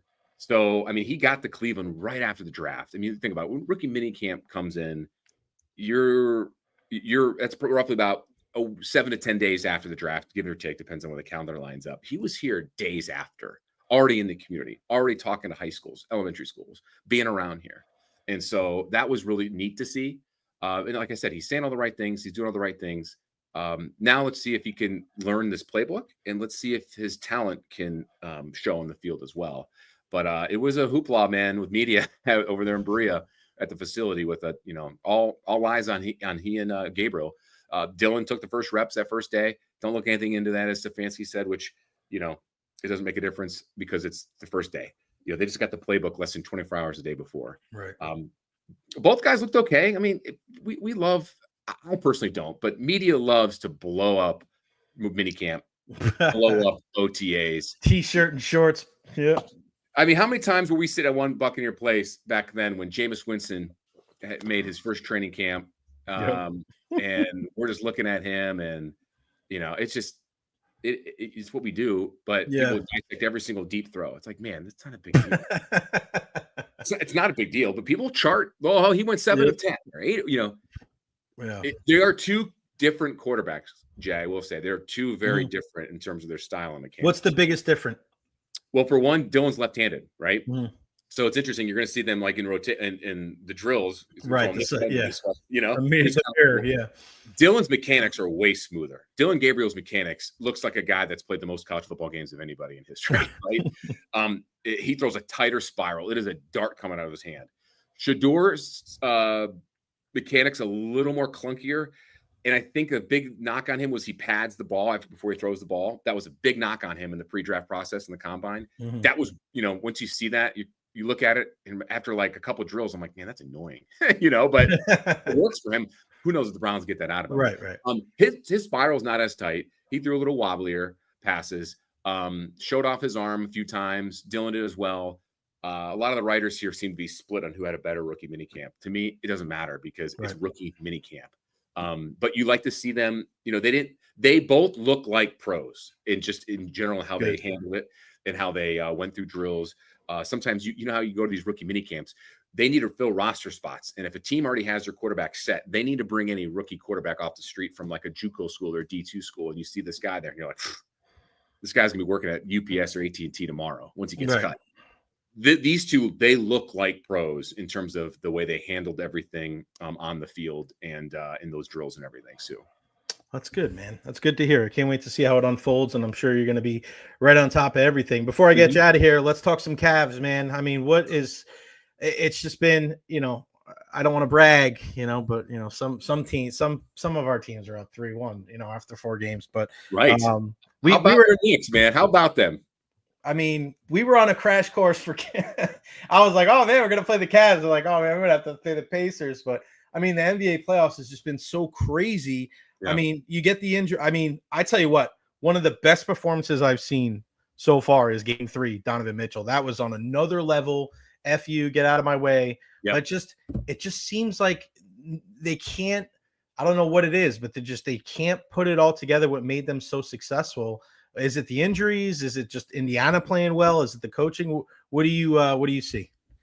First off, the Donovan Mitchell Game 3 was very LeBron-esque. It certainly was. And when you're missing Darius Garland, DeAndre Hunter, and Evan Mobley, 3 of your top 4 scorers, it reminded me of those LeBron teams when you'd carry those garbage Cavs teams, right? Listen, there's 2 things here. First off, hats off to your Knicks, because we all thought going into this playoffs and even before the last few weeks of the season, and even earlier in the season, we thought the Knicks were going to be, team number 2 jumping the Cavs when they got Cat, right? And then the Cavs just took off. The issues with the Cavaliers are twofold, and you mentioned both. One, the injuries. They're not 100%. The injury bug hit them at the worst possible time. Darius Garland has the equivalent of turf toe for a wide receiver in the NFL. That's what it is. It's a sprained big toe, but it's turf toe. And he had been getting treatment. He sat out a few games at the end of the year before the playoffs. Every time he tried to test it, it would swell up and cause issues. That's why after he re-aggravated after, I think it was a game 1 of the Heat series. And so then they sat him out, and the Cavs rolled through Miami like no other. And then that was an issue. And then game 2 or game 1 was that? DeAndre Hunter dislocates his thumb. And then Evan Mobley sprains his ankle on 2 freak plays. And they both sit out, and Donovan Mitchell still almost carries them. The Pacers are a bad matchup just because of their length, I think. Yeah. They're a very streaky team, as we've seen in the playoffs. Mm-hmm. They're a well-coached team. Cavs are well-coached too. The biggest difference once you take away the injury factor is this. Indiana is much tougher. Cavs play a little soft. They played a little soft last year. They don't have that goon on the roster. Mm-hmm. That goon was supposed to be Tristan Thompson, but let's just be honest. Jay, you and I could probably perform better on the court than he can right now. I see him on the sideline hooting and hollering. I'm like, I didn't even know he was still in the NBA. Yeah, he's ready for the glue factory. I mean, he's there. He's there for a locker room presence and a leader, and it's well documented. To me, now when you don't have a goon or a tough guy, it's a waste of a roster spot because you don't have that. All these Cavaliers are all nice guys. They're nice guys. You need that one guy. They don't have it. So when you get pushed around a little bit, it's been a problem. They have no way to answer back. That's been the issue. Indiana has been the second best team since the All-Star break, behind OKC, and I think better record than the Cavs since then by like a game or 2. They're legit, and they went to the Eastern Finals last year. They're well experienced. Yeah. So it's not as big of a surprise. A lot of things have gone. They're a great team. A lot of things have gone the right way. Right. When you think about the game 1 when the Cavs lost, Cavs shot like 9 of 40 from 3, which they were the best 3-point shooting team in the league, and Indiana shot 60% from the field. That's not going to happen again. And then you lose 3 of your top 3 your scorers in those 2 games. I mean, that's not going to happen again. Darius Garland missed game 1. It has been a perfect storm for the Pacers. They've played well. They had a lot of good luck on their side as well. They've been tougher. I don't know if the Cavs mentally and physically can get over that 3-1 hump. If they were healthy, I think I'd be more confident. I am just not confident in it just because of what we've been able to see. If they can win and squeak out tonight, the pressure flips back on Indiana to close out at home. Do they come across as a team that can close out at home? Being a streaky team, I don't know. We'll see. Yeah. Then if it gets to game 7, then at home here in Cleveland, I think it would be the Cavs. Yeah. But I don't know, Jay, man. There's been so many things that have happened here. And they are just dumbfounded. They are like shell shocked a lot because of what has happened in the series, and just because of the Cavs could not catch a break.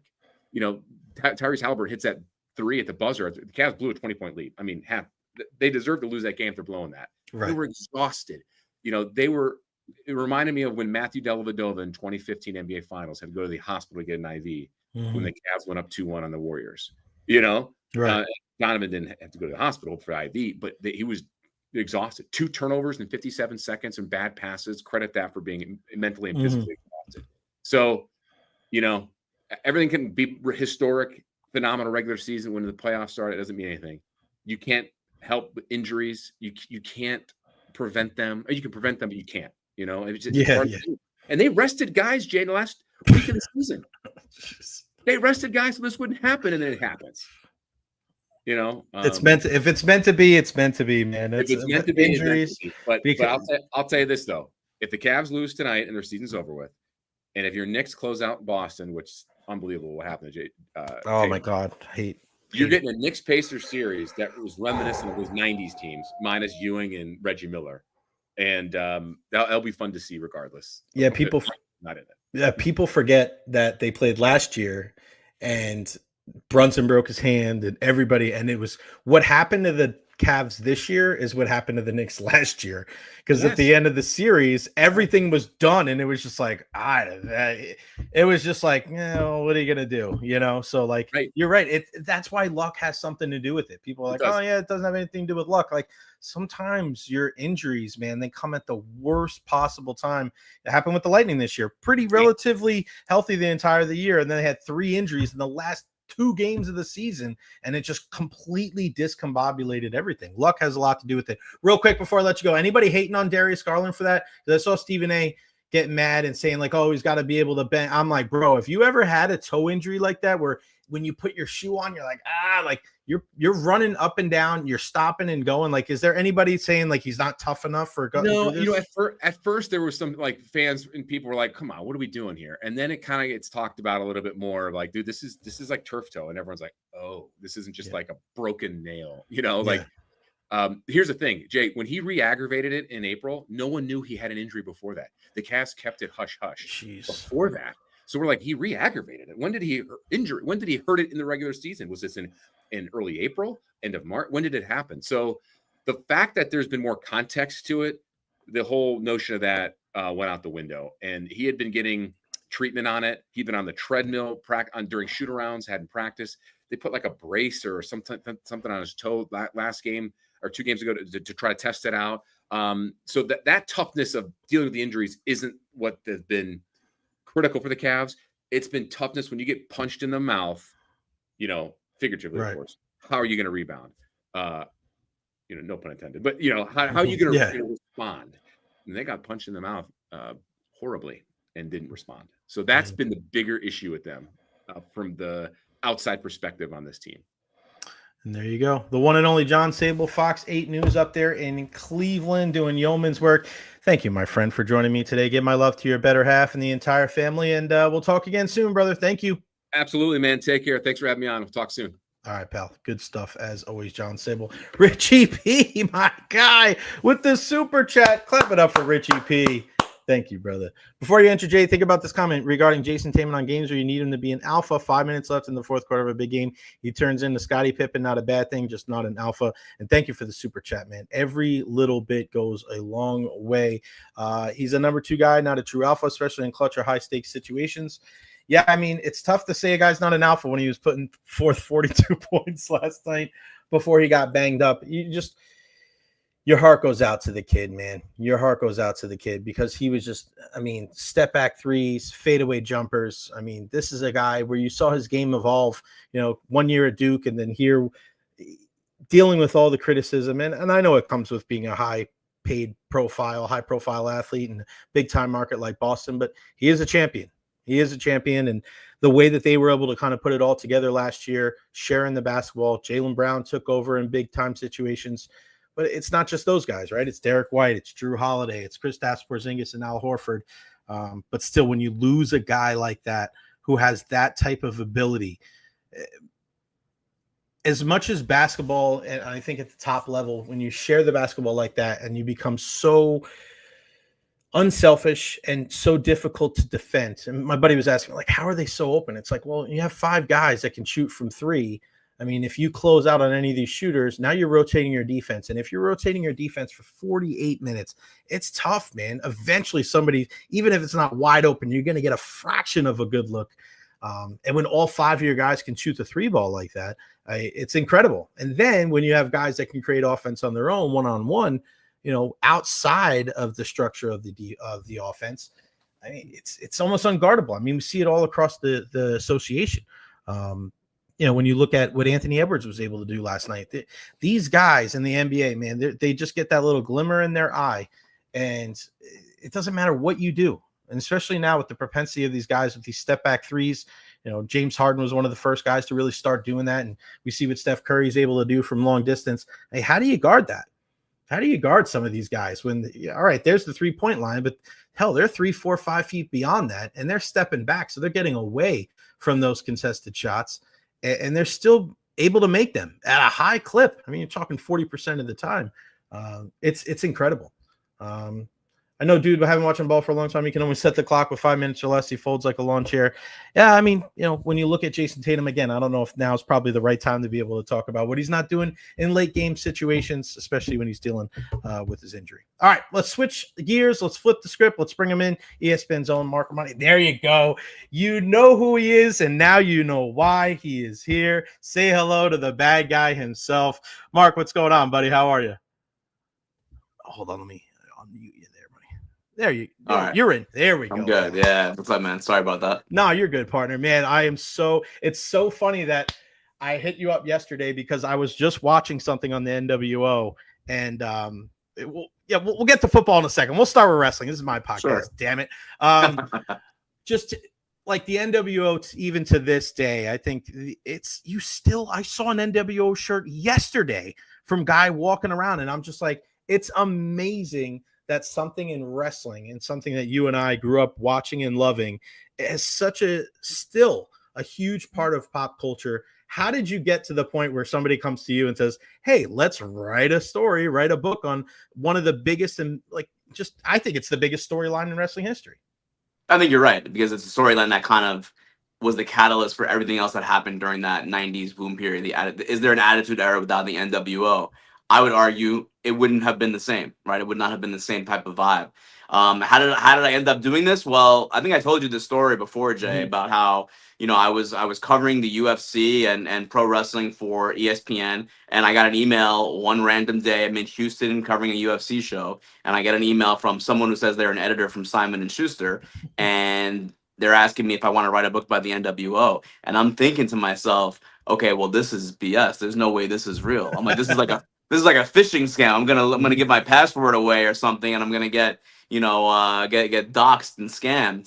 It wasn't. It was real, and it was a legit editor at Simon & Schuster, and we spoke a few minutes later, really, and we vibed right away about what the vision of the book was, and how the NWO affected both of us, and how it's affected pop culture, and that's kind of how we ended up on the title of the book, which is Say Hello to the Bad Guys, how professional wrestling's New World Order changed America. Because, and it's in the book, I mean, I would argue that, that is such a nascent time, such an impressionable time for men and boys of a certain age in 96, 97, 98. And now we're all grown up, and it's still with us, it's still very much with us. And, it's, I've been wearing this hoodie here on the road. I got it at Hogan's Beach Shop in Clearwater. Yeah. And I've been wearing it since I started on the book in 2021. And man, I have to say, almost every single trip I've been on, and I used to travel a lot, and I still travel a lot covering the Falcons, but I used to travel every month at least covering the UFC. Every trip I was on, someone said something at the airport, a TSA agent, someone at a gas station. I mean, I was in Japan, and a Japanese man, a host who's probably like in his 50s, host of the restaurant, he recognized it, he remembered it, and it was just like every single time that happened, Jay, it was like, okay, wow. So this is my audience. This is the people that I need to do the justice for the storyline too, because it meant so damn much to them, and it still does. Yeah, no doubt about it. And it's funny you say that, because we have there's a contingent in the Tampa sports media that we cover all the sports here, and we're always putting up the too sweet to each other. And the main Tampa Bay Lightning PR guy was like, "What are you guys doing? What is that all about?" And you can always tell the guys that were like not in the wrestling in the 90s, and it's just like, yeah, and they're like, he's like, well, that's kind of weird. And then there's other people are like, that's not weird at all. Like, that's exactly what you guys are like. People get it's either you get it or you don't get it. You know, that's kind of the thing. And I was watching something. Well, I'm gonna flash Jenna Lane, my homegirl Jenna Lane from ESPN, NFL Nation, the too sweet. Next time I see her, when I see her in July at our team meeting in Bristol, I'll flash the old too sweet. I love that. Yeah, I mean, you think about 96, right? And that was when Austin came out with the 316 and the NWO, and it was just like crazy, by the way, Jay, that like literally just a few weeks after Scott Hall showed up on Nitro, Steve Austin gave the Austin 316 speech. It's just crazy how, you know, that was so close in proximity to each other. When you think about like the history of wrestling and all like the key moments, and those two things happen so close, kind of mind blowing. So when you go to write this story, what's your initial approach to it? Because you start, like me looking from the outside, it's like, all right, well, obviously, unfortunately, you know, Scott Hall's not here with us anymore. Do you start thinking in your head, like, I got to get with Hogan, I got to get with Nash, I got to get with Waltman, I got to get with those guys? Do you start thinking Bischoff? Like, where does your mind go when you talked about the Simon & Schuster, that next step? Yep.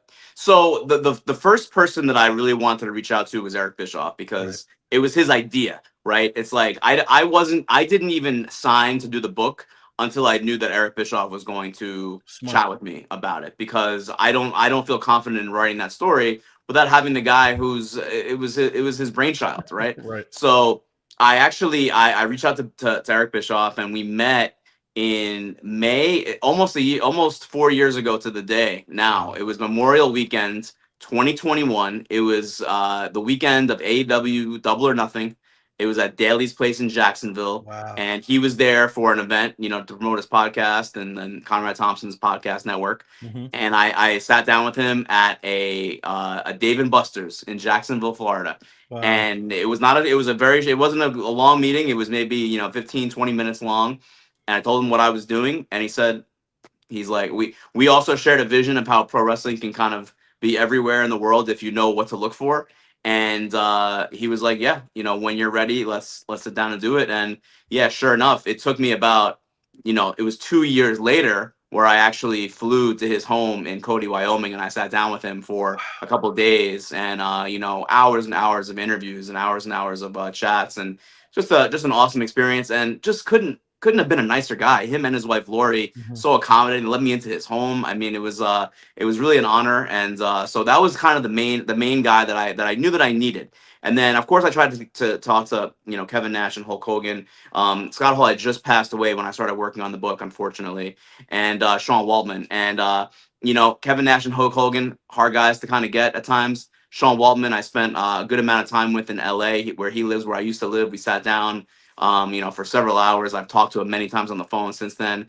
Did not get Hogan and Nash, you know, but you know what? That's what it is. Kevin Nash has gone through a very difficult time the last few years, so I didn't push him too hard. You know, we talked on the phone a couple times, so he knew I was doing this, but ultimately we were not able to sit down together like I would have wanted. Mark, you're a guy that, you know, of course, MMA, sports, everything. How crazy is it that Dennis Rodman was involved in this entire thing? Like, this guy was wrestling matches. He's in there. He's in the middle of the NBA finals. Like, and you know, looking back at, you know, what's going on with the Knicks, and I think back to my dad in the 70s and Phil Jackson, and like Phil Jackson was just like, all right, yeah, just come back and get some rebounds and help us win a championship. Like, the fact that he was in there and Jay Leno was in there, it's like the NWO was not just a wrestling story. It was pop culture. I think even pop culture demeans it. I think it was just like, that was just Americana. It was, and you know, it was in '98, and WCW and the WWF for the Attitude Era were in every magazine, Time magazine, you know, front page of TV Guide, which, you know, now in 2025, I don't think kids know what TV Guide was, but it was probably the most widely circulated magazine in the country, right? You wanted that cover. Yeah. And, you know, wrestling was on the cover of it regularly, you know, every possible trade magazine, you know, your Hollywood Reporters, your Varieties. everything. The New York Times was writing about wrestling. Like, I actually sat down in Atlanta with Alan Sharp, who was the PR director of WCW back in the 90s. And he still has a bin of all of the press that WCW got from, 96 to, 99, 2000. And he brought it to me. And it was just amazing looking through all of like the Goldberg features and the Hulk Hogan and the Wolfpack and all these guys. And it was really cool. But yeah, it 100% penetrated something that was different than what wrestling had penetrated before, because it captured the zeitgeist, and it was very much culture. It very much became part of being an American at that time, was Right. watching wrestling on Monday night. It was appointment viewing. Yeah, no doubt. I remember it was on because I grew up on Long Island, and it was 32 and 33. So you just back and forth the entire time. And at 10:57, when The Rock would come out, you were like, all right, well, is he going to come out? And then, all right, they're going to spray paint somebody. Yeah. Here comes member number 75 of the NWO. Who is the most obscure? When people say name the most obscure member of the NWO, who do you say? Man, that's a really hard one, because like Michael Wall Street was a member for a minute, Bray Wyatt's dad for some of the newer fans.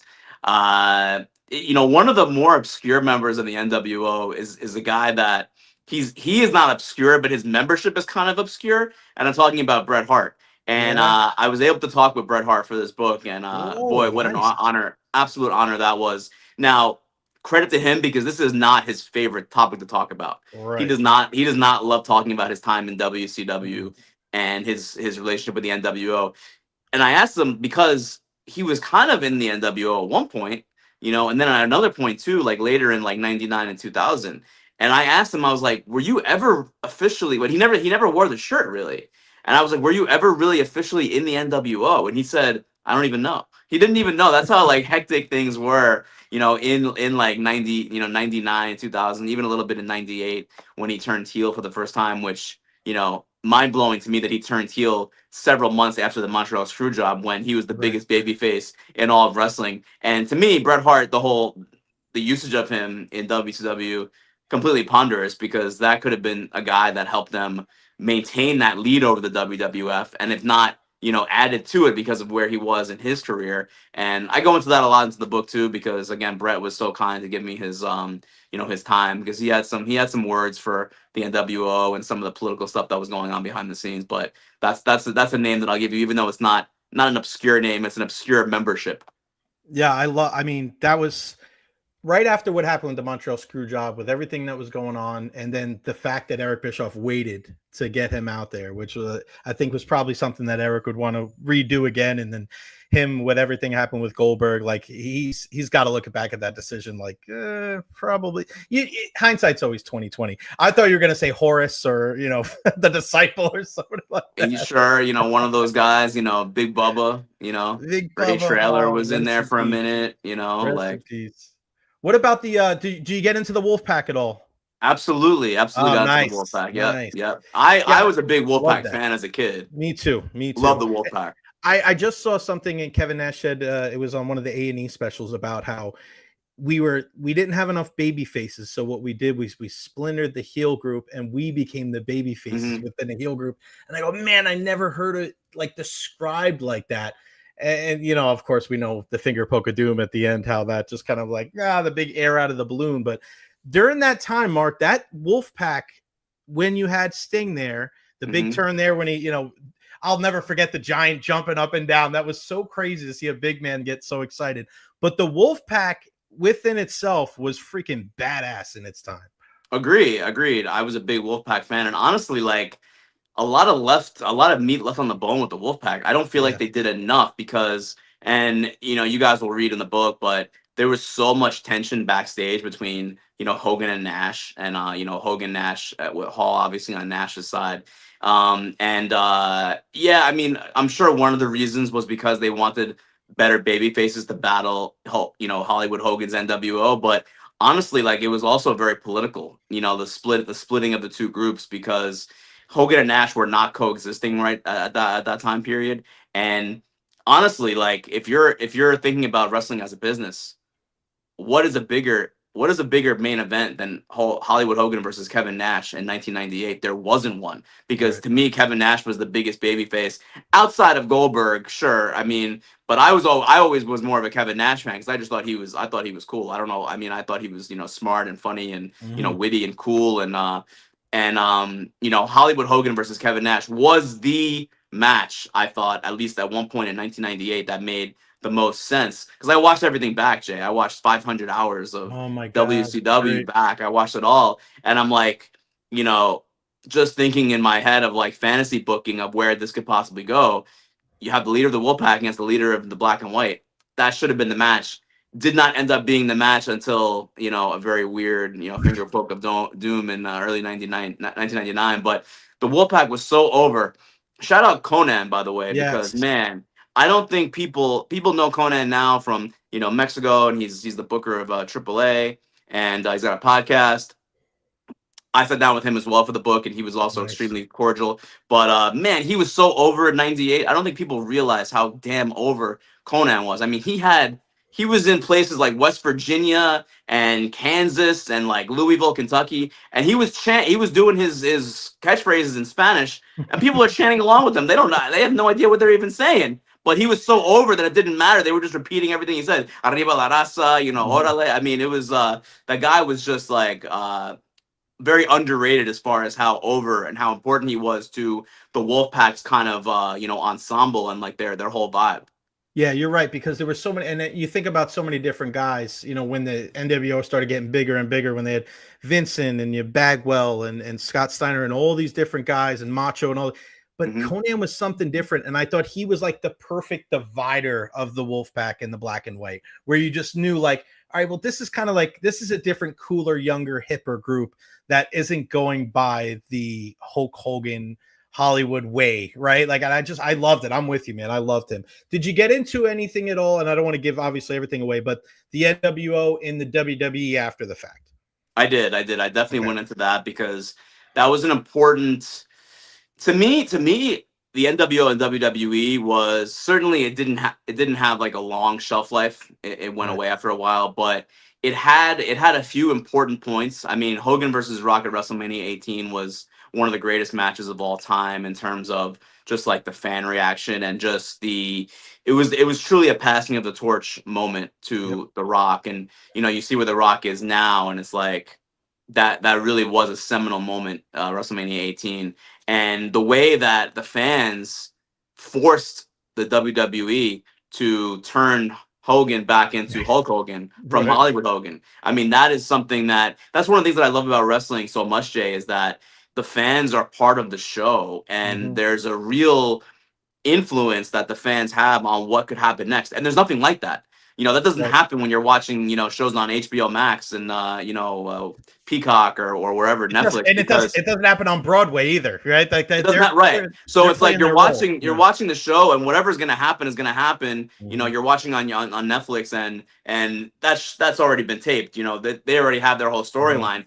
But wrestling, you can tweak the storyline. You can tweak where things are going based on the crowd reaction. And that, I think, makes wrestling the most unique art there is, because there is that real-time feedback. There's nothing else like that. So I lost my train of thought a little bit, but basically that was them going to WWE and listening to the fans and turning Hogan back babyface was I thought an awesome moment. And then the fact that they were working for Vince McMahon, I thought was incredibly ironic, because that was the original storyline of them in WCW. They're coming down from the WWE, right? And they're invading, and then they end up working for Vince McMahon in storyline too. So it was almost like, art imitating life, imitating art. It was like it was very meta.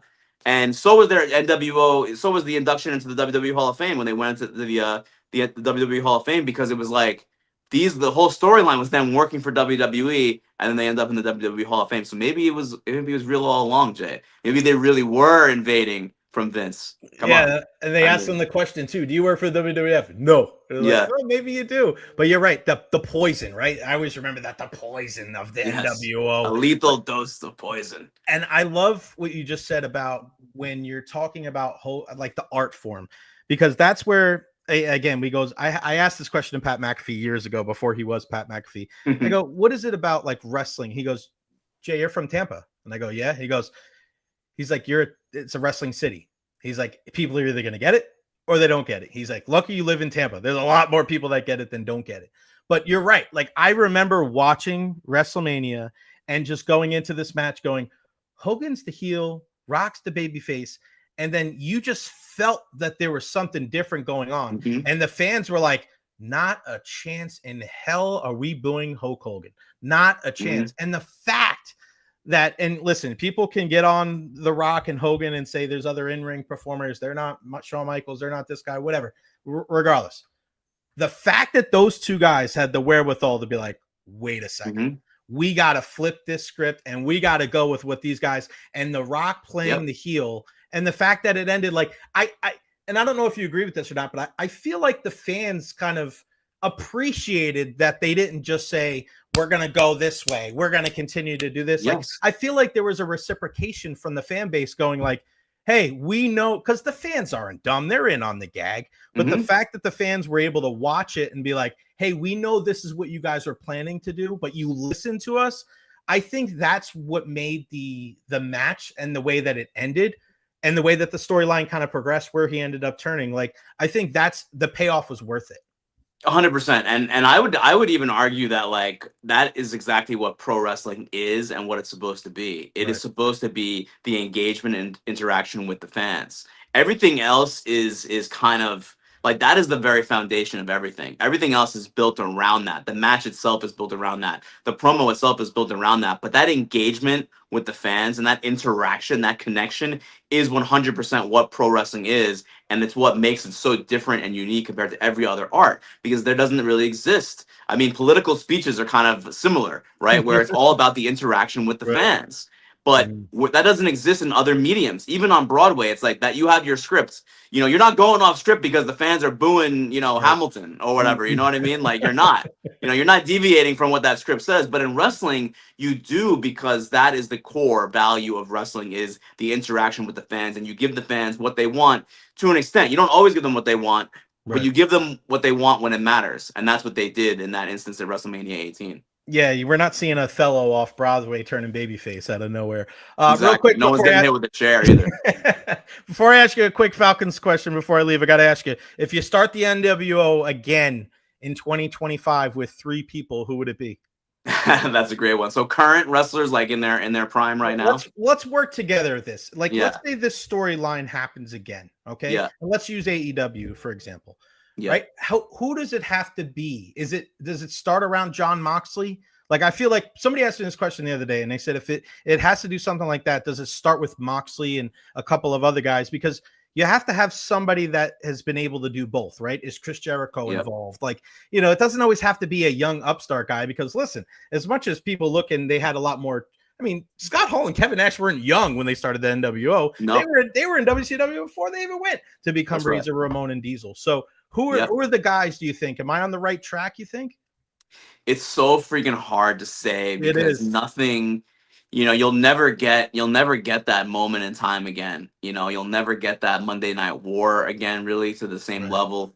And you'll never get, like, Scott Hall was like the first guy in his prime who was a big star to make the jump to WCW. Hogan and Savage did it already, right? They were already there, but they were long past their primes. Vince McMahon, for the most part, had already kind of like ridden them off as being top draws at that point. And they left, you know, and they went to WCW. But Scott Hall, as Razor Ramon, was still one of the biggest stars in the company.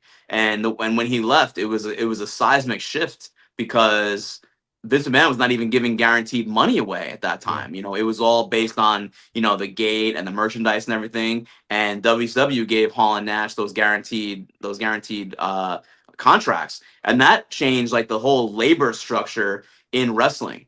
So the NWO had such an impact, even like internally, in what wrestling was and how the business worked. So it's almost impossible to kind of draw any kind of direct parallel to now, to 2025. But I would say WWE tried to do something similar by turning John Cena heel, because there hasn't been anything in my lifetime that has been as comparable to Hogan turning heel and becoming Hollywood Hogan with the NWO than John Cena betraying Cody Rhodes and going with The Rock. But they just have not followed that up in any kind of interesting way, unfortunately. It hasn't been bad, but I just think that you had The Rock, Cena, and Travis Scott, and that was almost the start of like the current version of the NWO. It had that cachet, it had that star power, and it had that big moment, and they just never really. I mean, maybe it's still coming, but I don't think so. And they had that opportunity and they kind of missed it, I think. Yeah, and I think kind of going back to what I just said about how the fans appreciated Hulk Hogan and The Rock and what they did, I think the other side now with the John Cena thing, it's like, we get it. A lot of people wanted to see it, but now it's just like, I think it's to the point where it's like, we're not going to see John Cena anymore. So it's like, we don't really want to boo him anymore. It's like, yeah, we get it. He's a heel. We wanted to see it. He's doing the best he can with these promos. We're seeing these great matchups, but it's like, we don't really want to boo John Cena. Like, it's just like, all right, like, I want to see what Seth Rollins and Braun Breaker are doing now. Give me another. And now, Jay, to kind of go back to the point we made earlier, it's like now, because of how the fans are reacting to John Cena's heel turn, and they're still cheering him, because of course they are, because he's only going to be around for a few months in WWE. Now, what do? How do they change the plans? How do they adapt now to this fan? To the feedback the fans are giving them. How do they kind of switch things up so that they can? You never want to go against the grain necessarily too much. If you're a wrestling, if you're a promoter, if you're a booker, you kind of want to go with the grain if you can. Where the fans are kind of leading you. Not always, but in this case, I think they have to do something and try to make it compelling to where maybe John Cena turns back babyface and he embraces the fans again. That will probably happen before he retires in December, if I had to predict anything. Yeah, no doubt about it. All right, before I let you go, man, give me an update from Falcons rookie minicamp. I mean, obviously people are looking at, all right, you got to improve that defense. People, even here in the Tampa Bay area, because, watch Michael Penix in high school, we always got to keep an eye on our lefty there. What are we talking about here at rookie minicamp and some of those defensive stalwarts that they were able to bring in? Yeah, I mean, the Falcons are very, very pleased with their haul in the draft. They drafted 4 guys in Jalen Walker, James Pierce Jr. They're both edge rushers, and Xavier Watson, Billy Bowman, both defensive backs. And they think that all 4 of those guys will play a significant amount of time in 2025. Will they start from, week 1? Unclear. But I think that they expect every one of them to be on the field a significant amount in 2025. And, the Falcons have struggled with their pass rush for so long. I mean, since 2019, 30 fewer sacks than any team in the entire league, right? And I give them credit. Yes, did they spend a lot to trade back up into the first round to get James Pierce Jr.? Absolutely. But you know what? That was an aggressive move to fill a desperate need. And they got 2 of those guys. Now they have Jalen Walker, James Pierce Jr. Are they gonna be monsters as rookies? We don't know, but they have 2 of those guys. They have the guys they already had coming back, and I think that they feel like they've made a big jump as far as how good their defense can be, even if it's just average, because they expect to have a top 10 offense. They think they will be an NFC South contender, if not the front runner to win the championship. If that happens, and of course that remains to be seen, but they feel pretty good about how much they've made improvements on their defense with the draft and in free agency. Has the storm blown over for Jeff Ulbrich now? Yeah, I mean, I think so. It's just kind of if you're Jeff Ulbrich, it's like, what can you really do better in that situation? Maybe you don't leave your iPad open, but man, you're home. It's like if you're not safe in your own home from a data leak, that's got to be that's a violation. That's not a good feeling, right? And for his son, it's just I never cost my dad $100,000. I'm sure I did some boneheaded things when I was a kid. I definitely did a few crotch chops, emulating DX, but I sure as heck did not ever cost my dad $100,000. And probably more than the money, the embarrassment and anytime now he's gonna be interviewed to be a head coach because he's still a young guy. Yeah. He's going to get asked about that, and it's going to follow him around for the foreseeable future. And if you're Jack Ulbrich, you're a college player, right? You're probably never going to make the league, but your dad is an esteemed coach, so you're probably going to be a coach one day if that's what you want to do. Well, guess what? Now all of that, now it's going to be under the microscope. So he's a kid. He's 21. I know he's an adult, but he's a kid. I mean, I think we all did dumb things when we were 21, right, Jay? I'm sure he regrets it a lot, but. Yeah, just not a good look on that part. An unfortunate situation kind of around the board there. Yeah, he's gonna have to wear that one for sure. Say hello to the bad guys. How professional wrestling's new world order changed America. Mark, let everybody know how you can get this book, man, because I can't wait to read it. Yeah, Jay, anywhere you can get books basically is available right now for pre-order. So we're talking about Amazon, Barnes & Noble, Target, Walmart. I mean, really anywhere that you can buy a book, it's available now for pre-order. And by the way, I love that it's in Target and Walmart. That is so important to me because this is not a book for the literary community. This is a book. This is a book for real Americans, right? This is a book for people who grew up in the 90s. This is not for, the loafer wearing, hoity-toity, set. That's not me. I'm not a big book reader, right? But this is something that means a lot to people, and that's why I want it to be in the most Target and Walmart is America, and that's where I want this book to be, in front of real Americans.